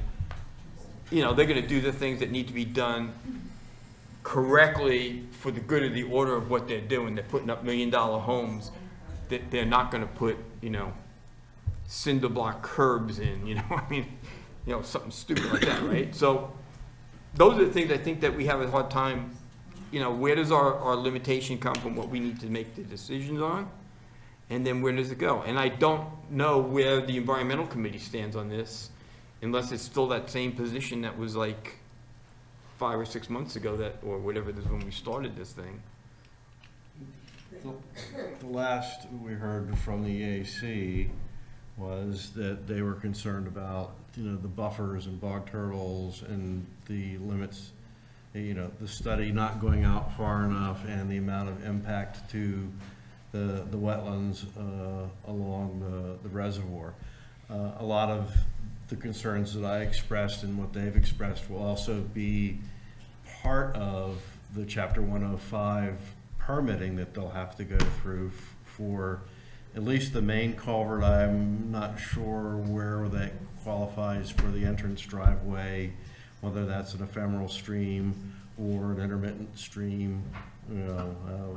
At that point, whether that falls in the 105 So I guess category. my question is, out of these lists of 4 items, do we not add into our equation a recommendation towards the environmental concerns, because the environmental committee is making their recommendation to the Board of Supervisors? And so I don't know if I feel comfortable challenging the environmental committee's recommendation to the Board of Supervisors, but I could turn around and say, yeah, I think he has the right to develop, he has the right to do the layout the way he wants to do, and whatever we decide to do on the street thing, and vote on that and say, I leave the environmental committee up to the environmental committee. Is that what we need to do at the end of the day, or do we need to also make that decision there? Because there is a committee who's taking care of that environmental stuff. Right, the environmental EAC raised valid points, and again, we're not the only people that look at it. They're looking at it and they make their recommendations to the board. We'll make our recommendation to the board also, and then they'll have to go to DEP and the Army Corps of Engineers and get their jurisdictional determinations done and their permitting done. And if they fall into certain categories, they'll have to do wetland mitigation. If they're under a certain amount of disturbance, Well, yeah, so I understand all that. Right. I guess my question comes in, and maybe you have the answer to this from the Board of Supervisors standpoint. Do you need us to make a recommendation as it pertains to the environmental side of this, because you have an environmental committee that's already making a recommendation to you? You're looking at the whole plan, and you could adopt the EAC's position as your position. we could adopt it as our position, or we could counteract it. I mean, okay. I don't know if I know enough to counteract. Yeah, I mean, that sounds That's like the that problem it's, I have, right? it should be something we consider as we consider this. Yeah, good. Well, that's helpful. That's a little bit of direction. Right. Yeah. Mr. Chairman, I'm standing here because I have a suggestion for you, given the process that's going on, and that is, it may be like the end of the first week in August when you have feedback from us as a submittal for the discussion at the August hearing, August meeting. But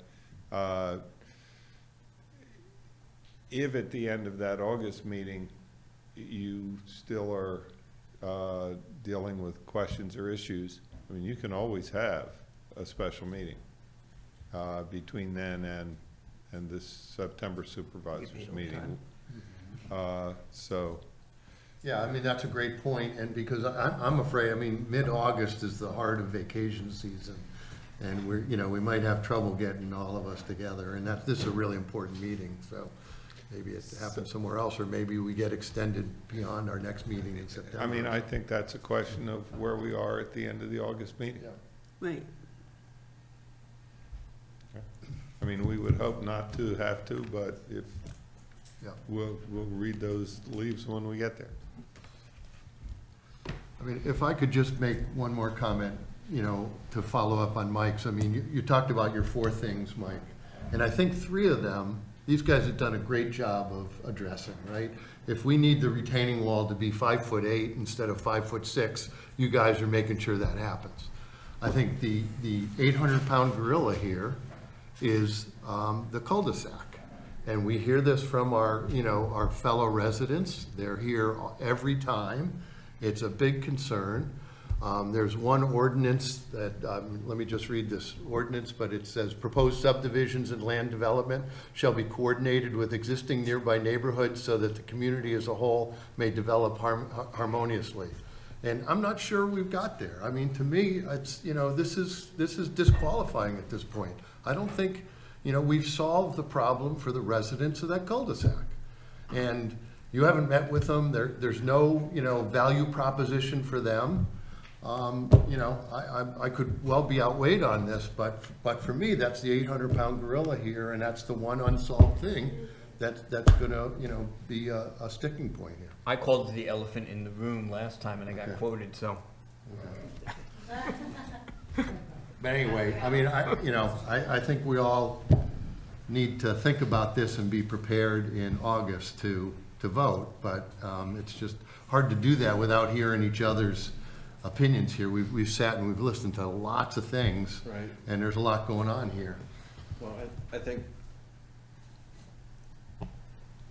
my opinion, is pretty clear in my document, which included a lot of things as I saw going through the plans.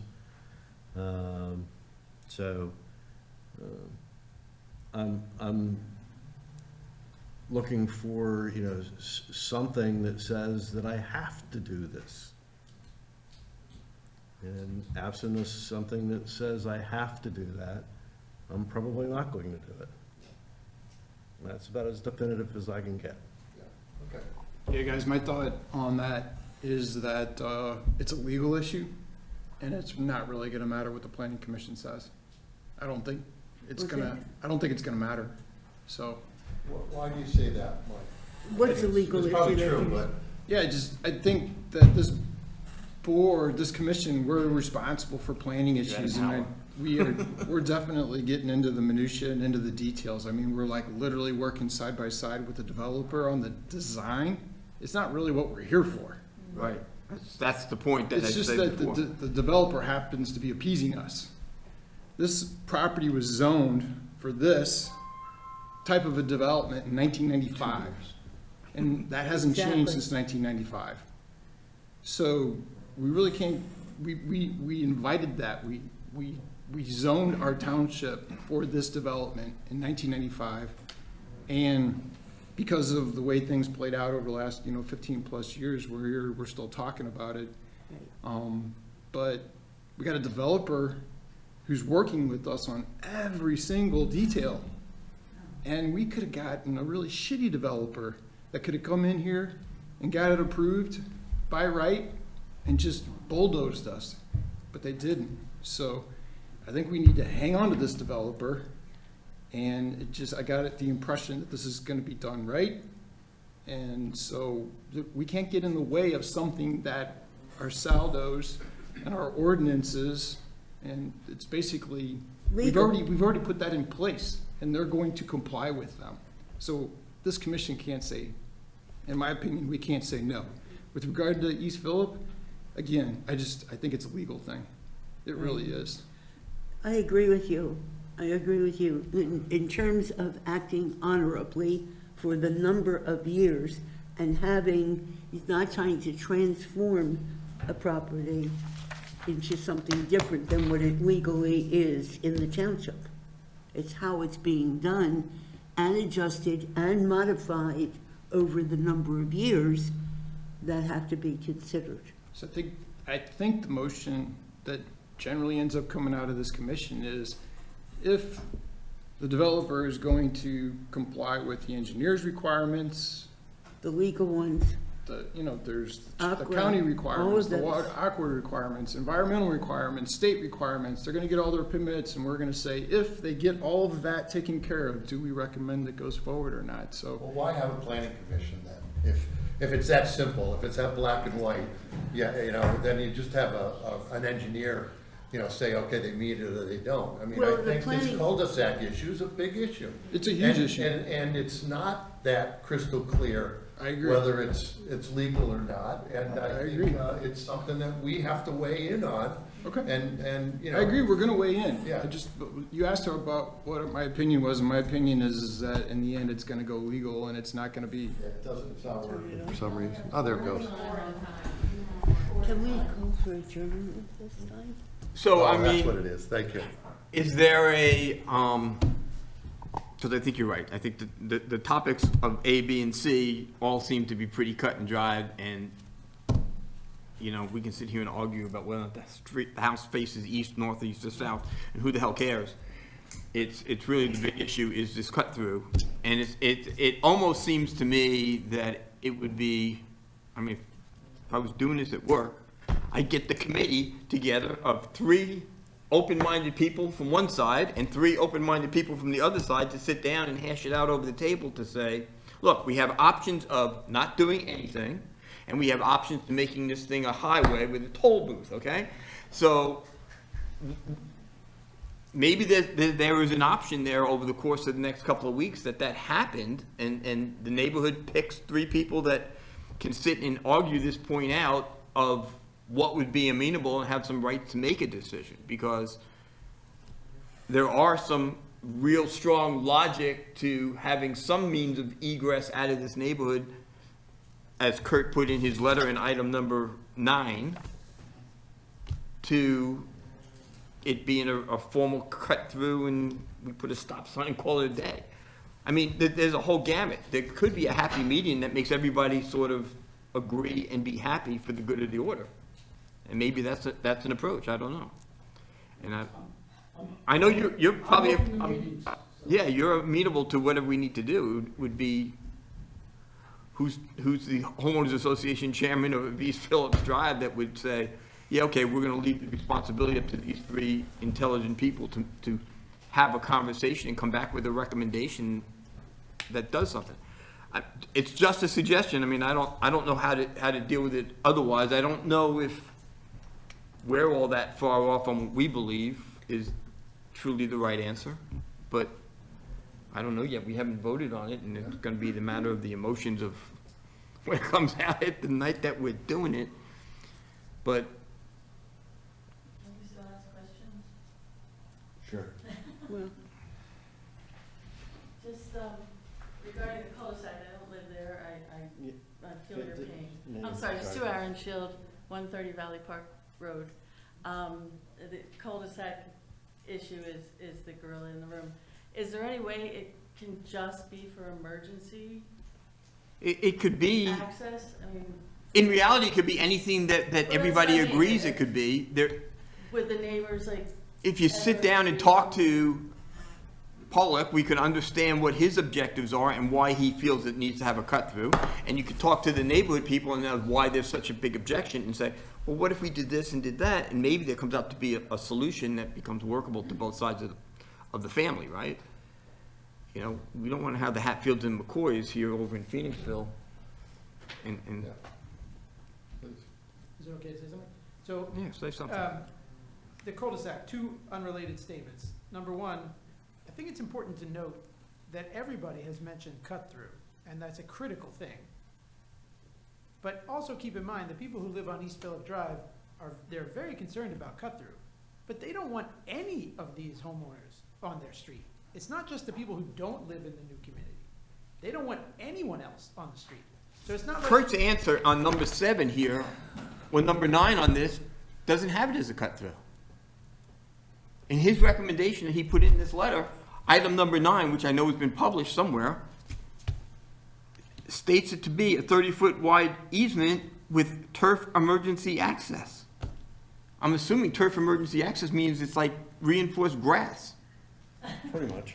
Right? I have to apologize, I didn't see that letter. I was simply making two separate statements. One is that, you know, we're not only concerned about cut-through, we're concerned about any cars. The other statement I was gonna make is you sort of made an analogy, and I don't want to put words in your mouth, because I don't think this is necessarily what you were saying, but, you know, like, if we Check were for at work, understanding. You were saying, like, if we were at work, we would just come to a meeting, but, like, how come nobody from your side is just saying, hey, look, you want us to approve this? Drop the Phillip Drive part, and you're approved, move on. How come that's not come up as just a simple? Because we're still in the data gathering stage to make a recommendation, and we don't have the ability to go out and have a sidebar meeting with a couple of beers and say, what do you think you should do here? Because we have to be open to the public as we have these conversations. I'm saying, you just said, like, there's this option, this option, this option, but another option is, you know, just ask the developer, hey, if you want this approved, we're ready to approve it right now without the cul-de-sac part. Because I'm not so sure that we're all agreed that that's the right answer. Yeah, and we have talked about that, and, but he has, you know, the developer has expressed that they want that entrance. So that's the plan they're giving us. We can't tell them to change the plan, we can only approve or. Right, you can't tell them to, but you Right. can say, you know, hey, this might get through very easily without that. Can we go for adjournment? When is the township solicitor going to make his final ruling in terms of what's legal? I'm not sure I understand your question. I really couldn't hear everything you said. The township solicitor is looking at the laws and all that kind of stuff. When is he going to make his position of legal, not legal? I don't know. Was that addressed in the meeting? I thought it was legal. He has. Oh.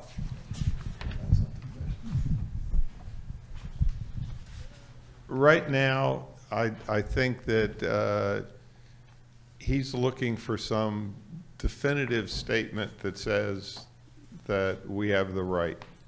I've told him the principles that apply. I'm not sure that from that standpoint, it's considered simply legal. I think there's small p political involved in the legal. No, I understand there may be a difference, but then you're talking it through. But at the end, when is the township solicitor saying, this is my ruling? Well, the township solicitor gives his advice to the board. That's at the August meeting? I don't know when that was.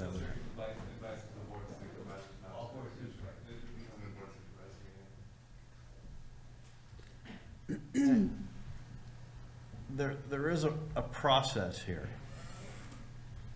Again, that they present a plan to us, and we can approve the plan as is. We can ask for changes, revisions, and so on, which we have.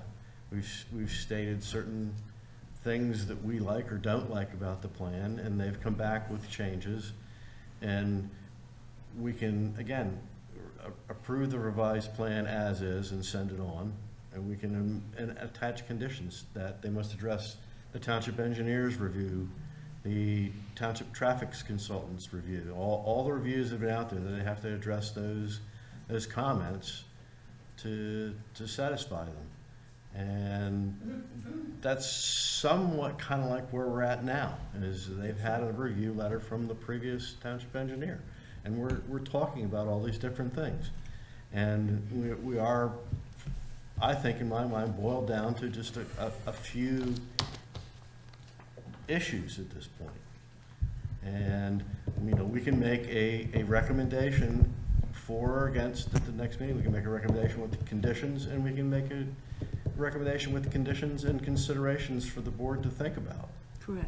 So we have a lot of options open to us, and then it will go to the board, and we'll go through the whole presentation process again in front of the board, and people will get up and speak. And the board will eventually Make the final. make their decision on what they think we should do here. And if the applicant doesn't like that, or other people, they can file suits, and it'll go to court. And ultimately, you know, you could, who knows where it would go in the courts. You know, But and how hopefully, far hopefully, people Kurt, wanna fight Hopefully back that and will forth. hopefully happen. the Board of Supervisors will take, you know, will highly regard our opinion and then just not start the process over again. I mean, if, Well, this has that is been the a huge process, waste of though. time if that's the It's- case, but. That is the process. The board technically isn't here listening now, so they have to hear Sure, all the but stuff that we've hopefully heard. they will, you know, hold our opinion in high regard. And I think we owe the board Yeah. a decision. We can't say, we vote on everything and say, this is all great except for Yeah, the Eagle thing, and then Yeah. they turn around and say, what the hell I need you for? yeah. Yeah, there is, So, I think we owe it to them to make a vote that says, this is our recommendation, and this is how we meet to move forward with it. I totally agree. The only reason I come year after year is because I believe the board does value our recommendation. They ask me to do this, they ask me to come back, it's because they want my recommendation. So, I say we talk You're a about man East in high Phillip. esteem. I say we talk about East Phillip tonight, so. I don't disagree. I mean, to me, I think straight across the line, do I think he has the right to develop this property? I think they have the right to sell or develop this property. It's been zoned residential, and he's putting residential, he's not trying to put a cookie factory or power plant here. Right. So, I mean, I can go through my list of the 4 things. I think the environmental stuff, they're doing everything possible to meet those requirements. Right. And the water. You know, and all that stuff, and I think you've done, you know, we've talked about it before, admirable work in coming up with what the layout needed to be, and putting the bridge at the west side versus the east side, and making the entrance to this place right, so that the people who live in that neighborhood to the east aren't able to make it 2 fronted lots and all that stuff that we wouldn't dare want to have happen. So I think, you know, all that stuff is all great stuff, and I think the issue at hand is truly the cut through. It's, you know, and I think the question about is it legal or not legal, I think you're gonna get a court of law is gonna say anything's legal. If it's got an easement to it, they can't say it's not legal. I mean, that's my opinion, but I'm far from a lawyer. I played one once in a school play, but that's as far as I went. So, you know, it all has to depend on that. So I do think the issue at hand in all our minds is where do we stand on the East Phillips situation? And I guess if I was going to play my cards and tell you what my cards are, I agree with Kurt's assessment. I firmly believe that there needs to be access from East Phillips Road to this neighborhood for emergency vehicles at the very least. Because I sure the hell don't want to be the 60-year-old guy living in that corner house. And by the way, I think that lot right there on the bottom overlooks the reservoir would probably be fantastic. I don't want to be the guy in that neighborhood having a heart attack and can't get an ambulance in here because of some stupid thing that happened on the front of the street during rush hour and there's no other means in. So I think if I was sitting here looking at your list, I don't really care where the fronts of these houses are and those lots that you put there, but I sure agree with number 9, that that's the way I would go. I'm mindful. So I played my cards. Thanks, Mike. Thanks for sharing that. I'm mindful that stretch of 23 is loaded with driveways and subdivisions, and there's a subdivision right there, Dorchester, right? Yeah. So people are constantly going on and off that road, going left and going right. So do we really think that all these people that are coming out of this subdivision are gonna have that hard of a time going left? That's the question I've got. Is it really gonna turn into just moving the traffic from one place to another? And so when it's rush hour, and I come out of my community, I look left and the traffic is zoom, zoom, zoom going by, right? People are rushing home. When I look right, it's backed up. It's stopped. It's inching up to the intersection. So, and you know what people do? They wave you out. They see you sitting there and they wave you out. You just got to make sure you look left again because there's cars coming. And that's what everybody who's got a driveway. In the morning, it's on one side of the road of the problem, and in the afternoon, the other side of the road has the problem. And so there's already big subdivisions on both sides of the road there. So, And I'll be honest with you, I've been to his property at least 20 times. At least what? 20 times, driving down that dirt road in my little car. And I've never had a problem going left. Because I usually do it on my way to Acme. You know, and just to understand it, and I've been down East Phillips probably twice that many times. By the way, your kids really don't play out in the street. I know, I think you think they do. But it's the same reason I bought a house with a big backyard, because I thought my kids were going to play in the backyard all the time, and they only played in the driveway. So it's our own perception of what we really think. But, you know, I do think coming out of your neighborhood and making a left is brutal. Absolutely. And whoever lives on that corner house needs to trim those bushes, okay? I mean, end of story.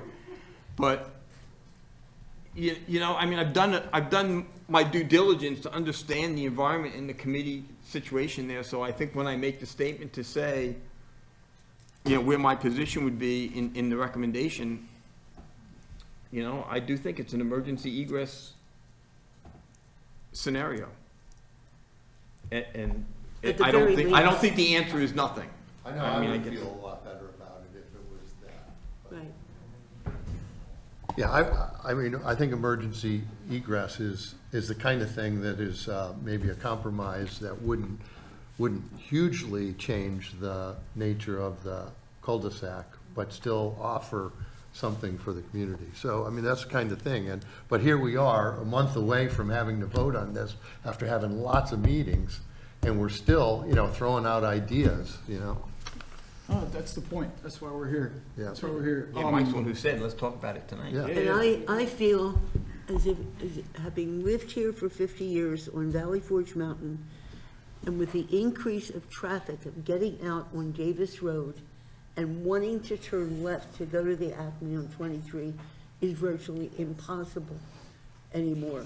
And the other thing that is, we have to be objective, be fair to the people who live in the community, but also fair to the people who will be living in the community when they purchase a property. And there has to be a way of having access through East Phillip Drive in a measured way, not just emergency vehicles. And I say this because I have had to take many, many detours to go toward Phoenixville, coming off of Davis Road. And traffic is only going to increase. The Phoenixville population has increased from 15,000, it's now 20,000. With the building that is going on the former steel company property, I sit on the Regional Planning Commission, and that was approved. Phoenixville's population will rise to about 25,000 in a short period of years.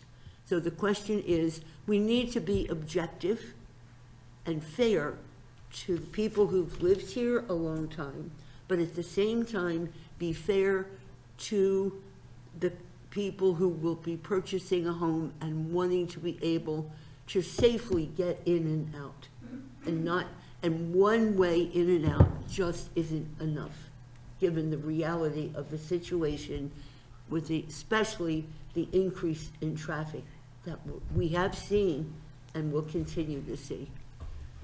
Hi there, I'm back again. I would just, oops. When you're talking about getting out safely, I do not believe getting out through East Phillips Drive is a safe choice. I think that it's much better to have the one egress out through to 23, because trying to make a left with the bushes and telephone poles and everything onto Whitehorse Road with the little rise that you can't see the cars coming is really dangerous. And I don't think you'd want a whole lot of cars trying to do that. So you have to take that into consideration also.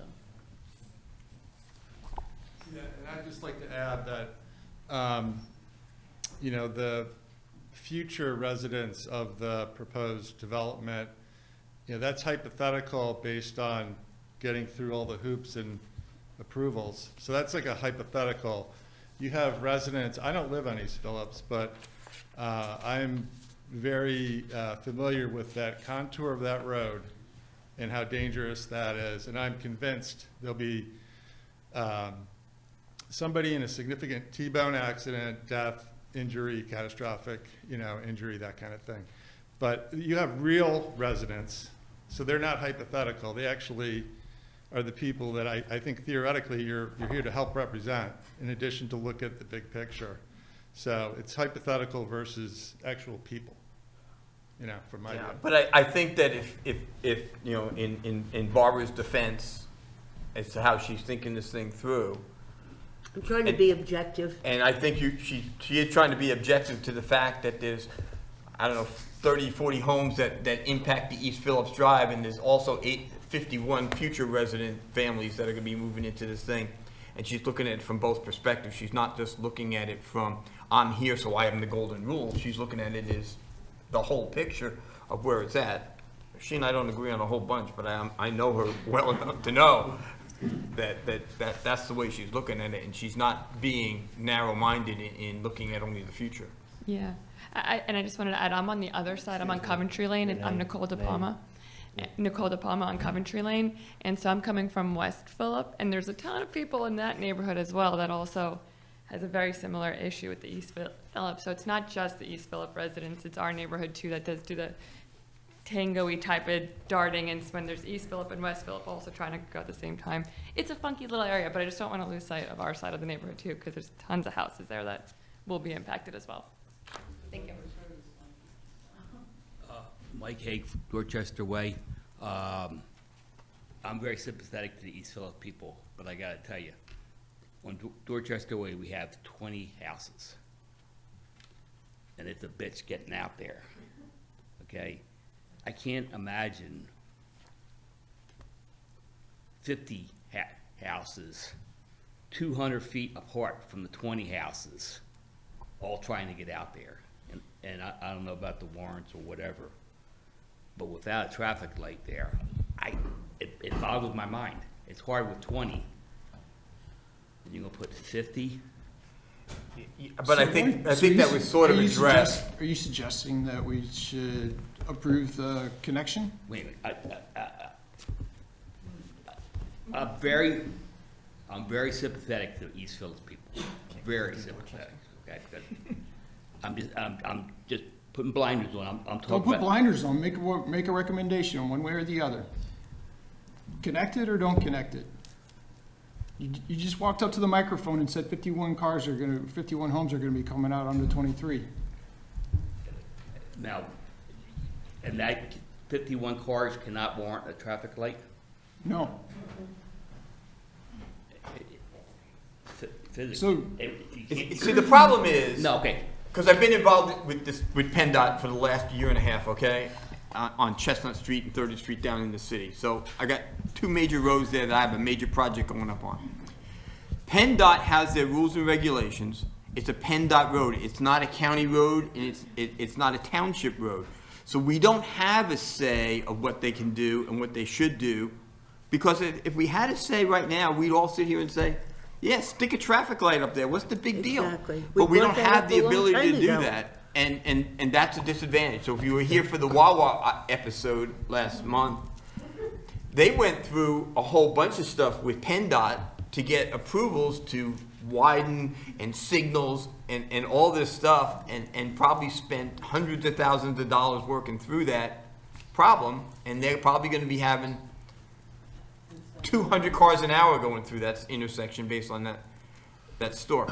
So, but we don't have that situation here, and we don't have the ability to fight that battle. Well, we did have presentations by our traffic engineers a couple meetings back, and they were pretty enlightening. I'm not sure if you were here then. But, you know, they really claimed, and it sounded logical to me, that putting a traffic light there would actually hurt the flow of traffic at rush hour. Okay, I don't know.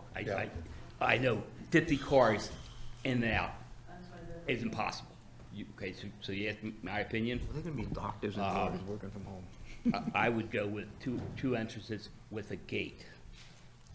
Right. Okay. Thanks. I would require a gate and other speed bumps and all kind of stuff to minimize. Kurt, can we just have our own conversation without the public for a few minutes?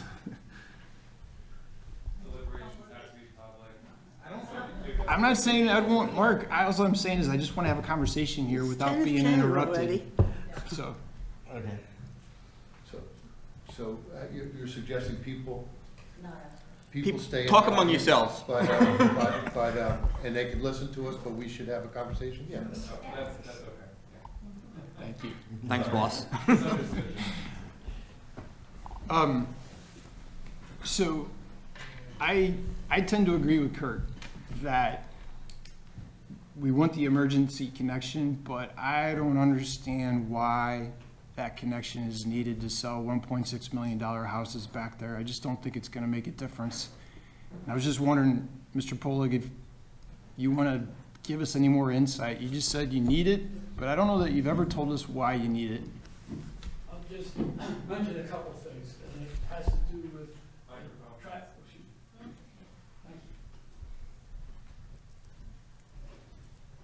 I will say, in talking to professionals, traffic engineers about this, there was, and I know Fran Haney from PennDOT suggested the second entrance on East Phillip was a real positive for this.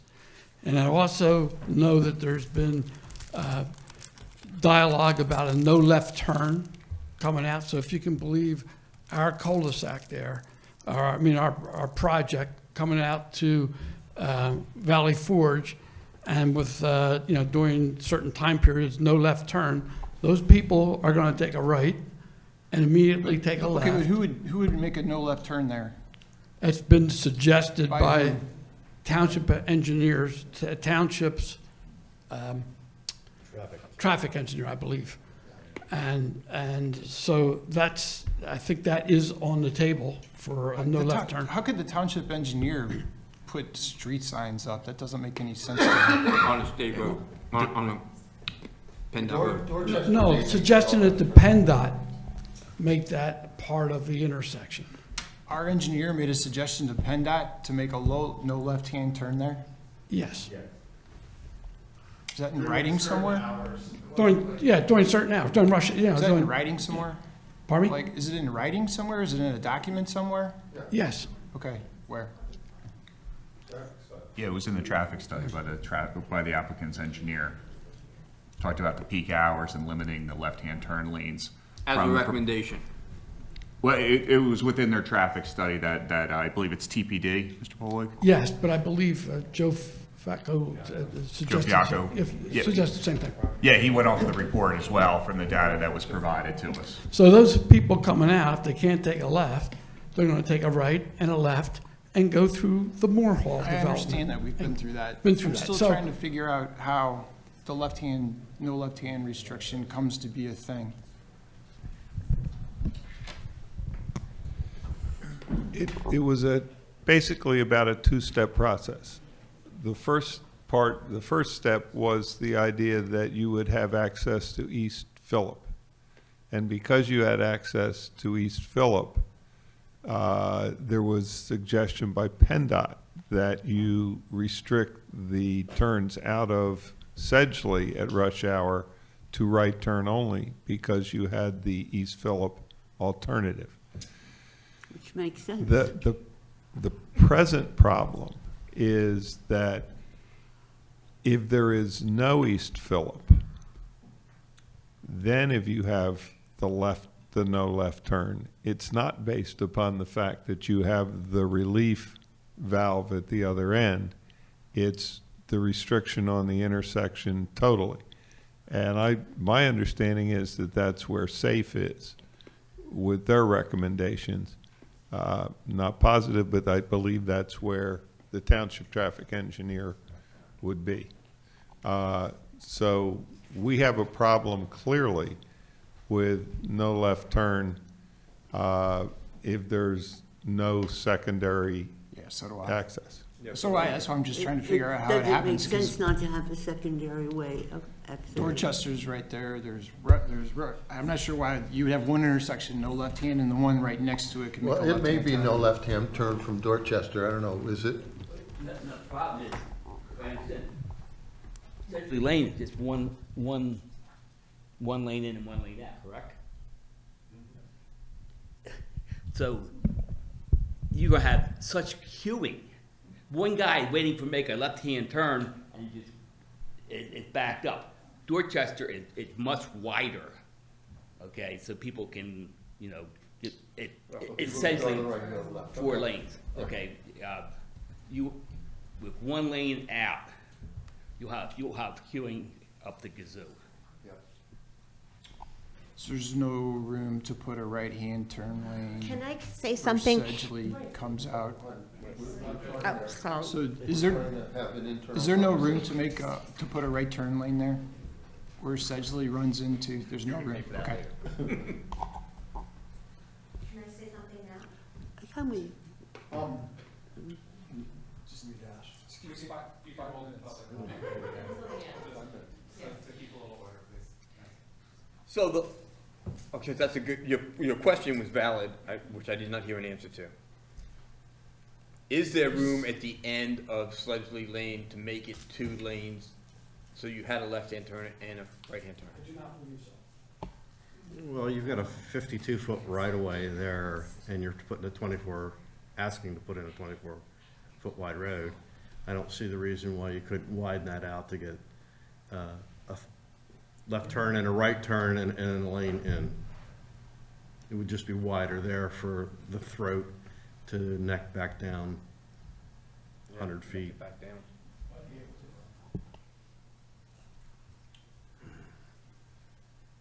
Okay, maybe if. So, but Mr. Polig, so you talked about, I'm sorry, No, go ahead, I was just seeing if there was. He wants to no get his other- wife to talk Yeah, again, So do I. so he can go home I and survive. You can come home with me tonight if you need to, all right? So, but Mr. Polig, you talked about traffic engineers and you talked about, why do you need that to develop the property? Why do you need to be able to connect Phillip with Sedgley Farms? Safety.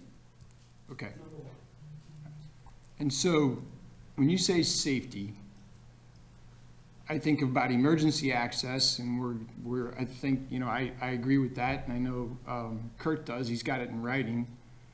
And then, when I think about that intersection between Phillip and Whitehorse, I think that there's already an intersection there. The people at Phillip use it every day.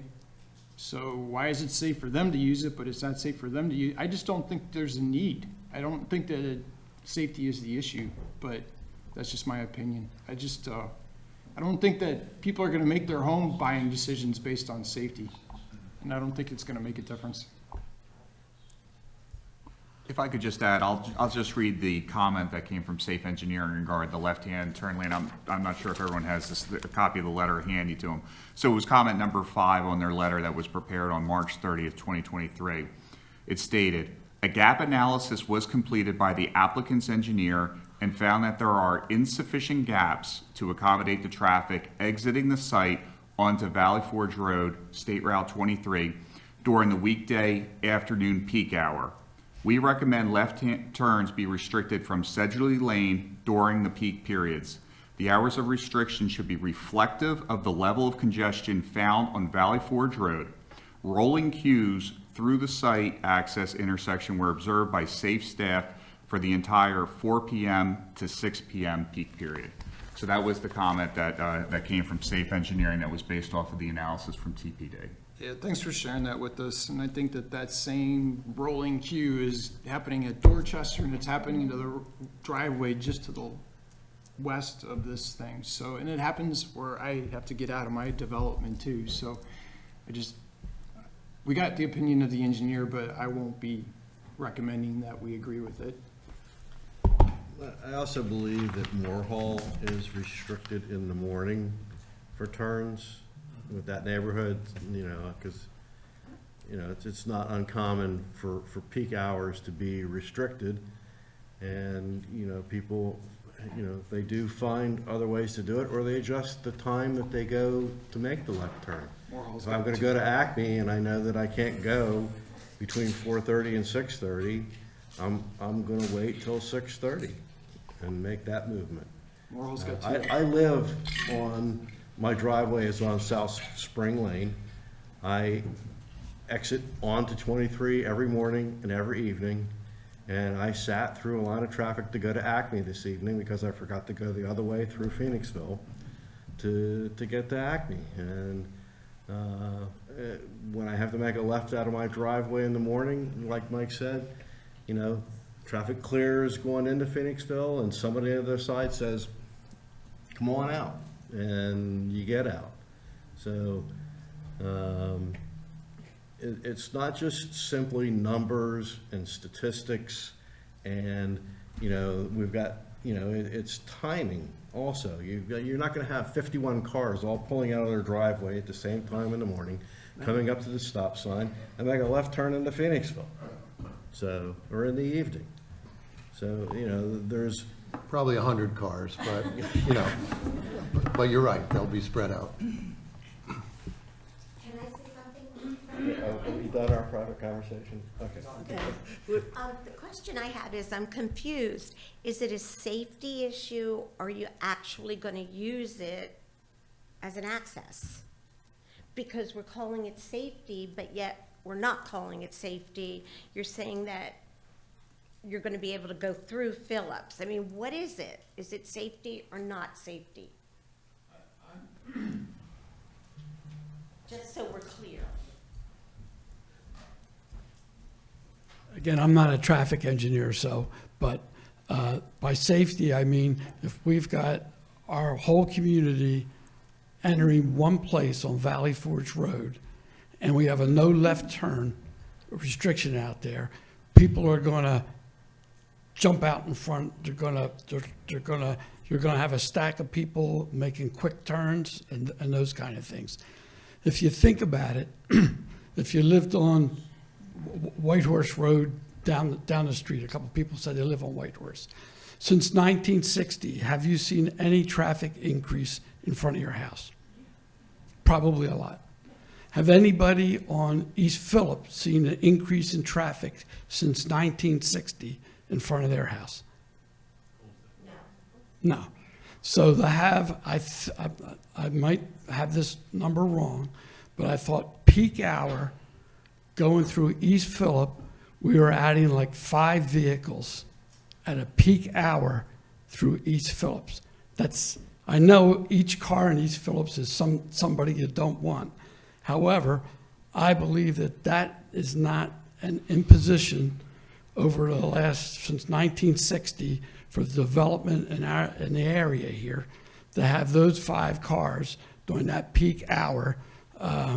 It doesn't seem unrealistic to expect that if that's a safer way for us to go and have 2 exits, it seems reasonable to me to do that, in my position.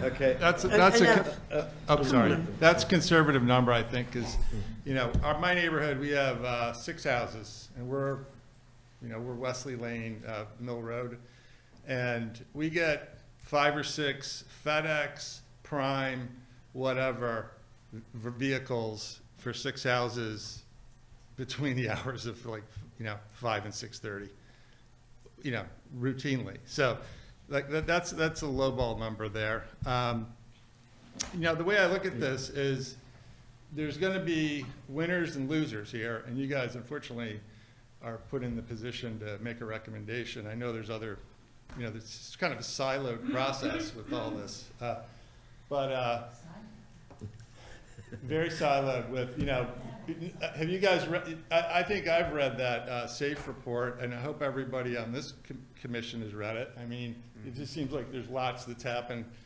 and not like cohesion on all of it yet. But like the Dorchester people don't want it all coming out of the Sedgley Farm Road or whatever lane, because they're impacted. The East Phillips people are fundamentally impacted, I think wrongly so, with having any kind of road connecting. So either one of them's a loser if that connection's made, or if the decision is made, the developer cannot,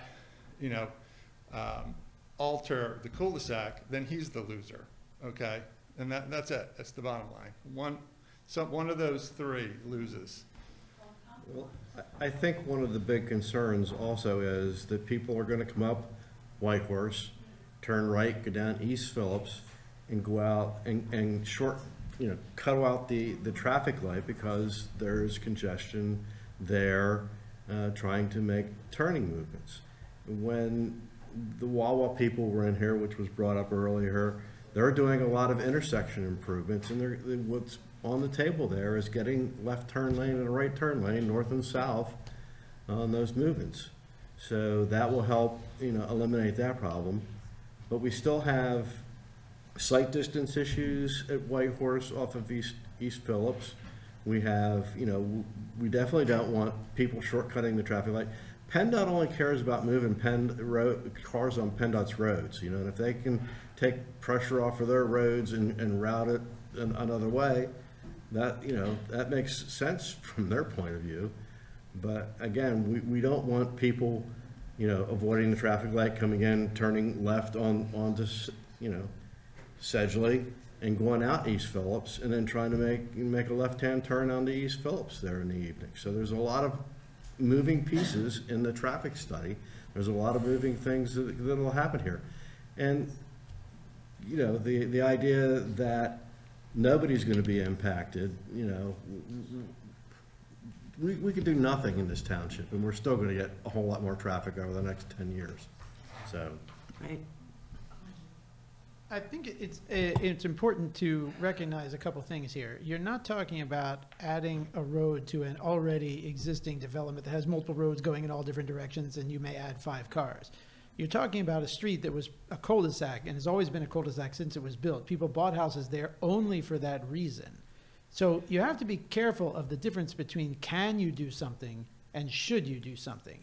And at the same time, only slightly related to that, realize that the only reason you're really trying to open this up is because when you look at it from a map perspective, it makes sense, and you think you're going to have a better chance of selling houses for more money if you open it. There's no other good reason to open it, and why would you ever, I'm not asking you, just in general, open a cul-de-sac? Like, people purposely bought a house on a cul-de-sac because when they went and they looked at all the houses that were available, they didn't want a house with a pool, they don't want a house with a fence, they don't want a house on a hill, and they want a cul-de-sac. That's one of the important things they want, and the other ones are just random examples. So, I mean, that could be like the most important thing you choose. I know that every house I've ever purchased has been on a cul-de-sac specifically for that reason. So you have to keep in mind there's a couple things here. There's traffic coming out of the community itself, meaning we cut off the through traffic. We have the through traffic, which is the hugest issue. But then you have just the general concept of taking away a cul-de-sac without any more concerns of will they make turns, traffic, just the general concept from a planning commission perspective makes no sense. That's not how you plan a community. And you guys know that because you've already changed the law for future projects to avoid this. So It just makes no logical sense and is clearly not needed. It's true, there's gonna be traffic pulling out onto 23, and that's gonna be true with or without the Phillip Drive. That's not gonna remove everybody who's ever gonna come out of there and make a left or a right or slow down traffic. But what you will do if you open the cul-de-sac is a terrible precedent, and you'll ruin everybody's house who already purchased a house there. Not because they're gonna have another 2 or 3 cars there, but because they no longer live on a cul-de-sac street that they selected. It just doesn't make any sense. The hour is growing a little late here. Yes, it and- really is. And I I have would like, two suggestions. like to, One, if you really are gonna limit the number of cars going through East Phillips to 5 or so, then you would have to have a gate to not allow through traffic that just is trying to avoid the light at Whitehorse or wherever. And you would have to put a transponder to open the gate for the residents that live in there. Okay. Now, the other question is, on 23, has anybody, I know you don't have room for the slow lanes to make a right turn or whatever. What is it? Thank you, decel. I'm getting pretty good at this stuff. But can you do a center lane where people could turn in, pull into to wait to make the right turn, or is there? Again, it's a PennDOT road, they're the ones who make the recommendation. Exactly. It's not our recommendation. Oh, no, I understand that, but in their discussions with PennDOT, have you discussed that option? well, there is, I believe, on the HOP permit that was approved years ago, and what will go in on the next one is a left turn lane, a middle lane for people making left turns, so the through traffic will continue to move. Or It'll even look like much for- the same as in front of Moore Hall and Dorchester. Yeah, And it or will even extend just up to that pull way. out and wait for somebody to And- give you, let you And, in. you know, on the- there's room at a different meeting for more discussion about how to improve 23 from Moore Hall to Whitehorse, so. Let me just try and wrap this up, because I think we're going circular Yes. now. From the applicant's standpoint, what we're hearing is possible compromises that we could accept. From our standpoint, we have 2 problems. Number one is we believe we have a right to go out to East Phillip. Secondly, we have a letter from your township engineer saying if we don't go out to East Phillip, we can't get approval because we have an overlength cul-de-sac, because we only have one entrance. Now, yeah, I kind of debate that because there are umpteen loop, 30-plus house loop developments on both sides of the reservoir. Dorchester is one, but that's the comment we have. And so obviously we don't want to be involved in the question of whether we have a deficient plan under the cul-de-sac length provision of your ordinance. So, Mr. Snyder, I thought we were way past that. That 450. No, that feet hasn't thing. come out of the review letters. Mark, do you mind, is there anything you can add to that? I thought that 450 feet thing was ancient history. I didn't know that that was still in play. I mean, there's a maximum cul-de-sac length in our ordinance. So it depends on how you classify a cul-de-sac, and then there's arguments over what classifies as a cul-de-sac. All right, thank you. Okay, so from our standpoint, what we have to do is we sit here and listen. We heard comments tonight about possible things that we could come back and say, okay, we'd accept that. Or here's another suggestion, maybe we could accept this. But they've all got to be coupled with the fact that if it doesn't provide 2 accesses, we haven't created a deficient plan. So from that standpoint, our job is to listen, because what you're talking about is recommendations to us to accept something other than what we think we have a right to do.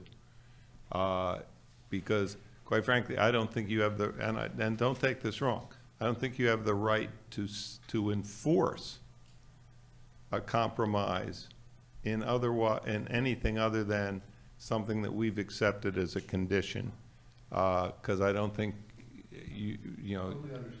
Okay, so from that standpoint, we're happy to participate. We listened tonight, we heard comments tonight. We'll go back and talk about, and you know, maybe you'll hear something from us that's a different potential for compromise. But once again, the other half of it is, we can't be creating a deficient plan. Can I make a motion to adjourn? no, No, we're done. 30 seconds. Recommendation, consider a split option, okay, where a township buys part of the land and part of the land gets developed, okay? Because if you only have like 30 houses, you could possibly go out to Valley Forge. It's time to, I make a motion to adjourn.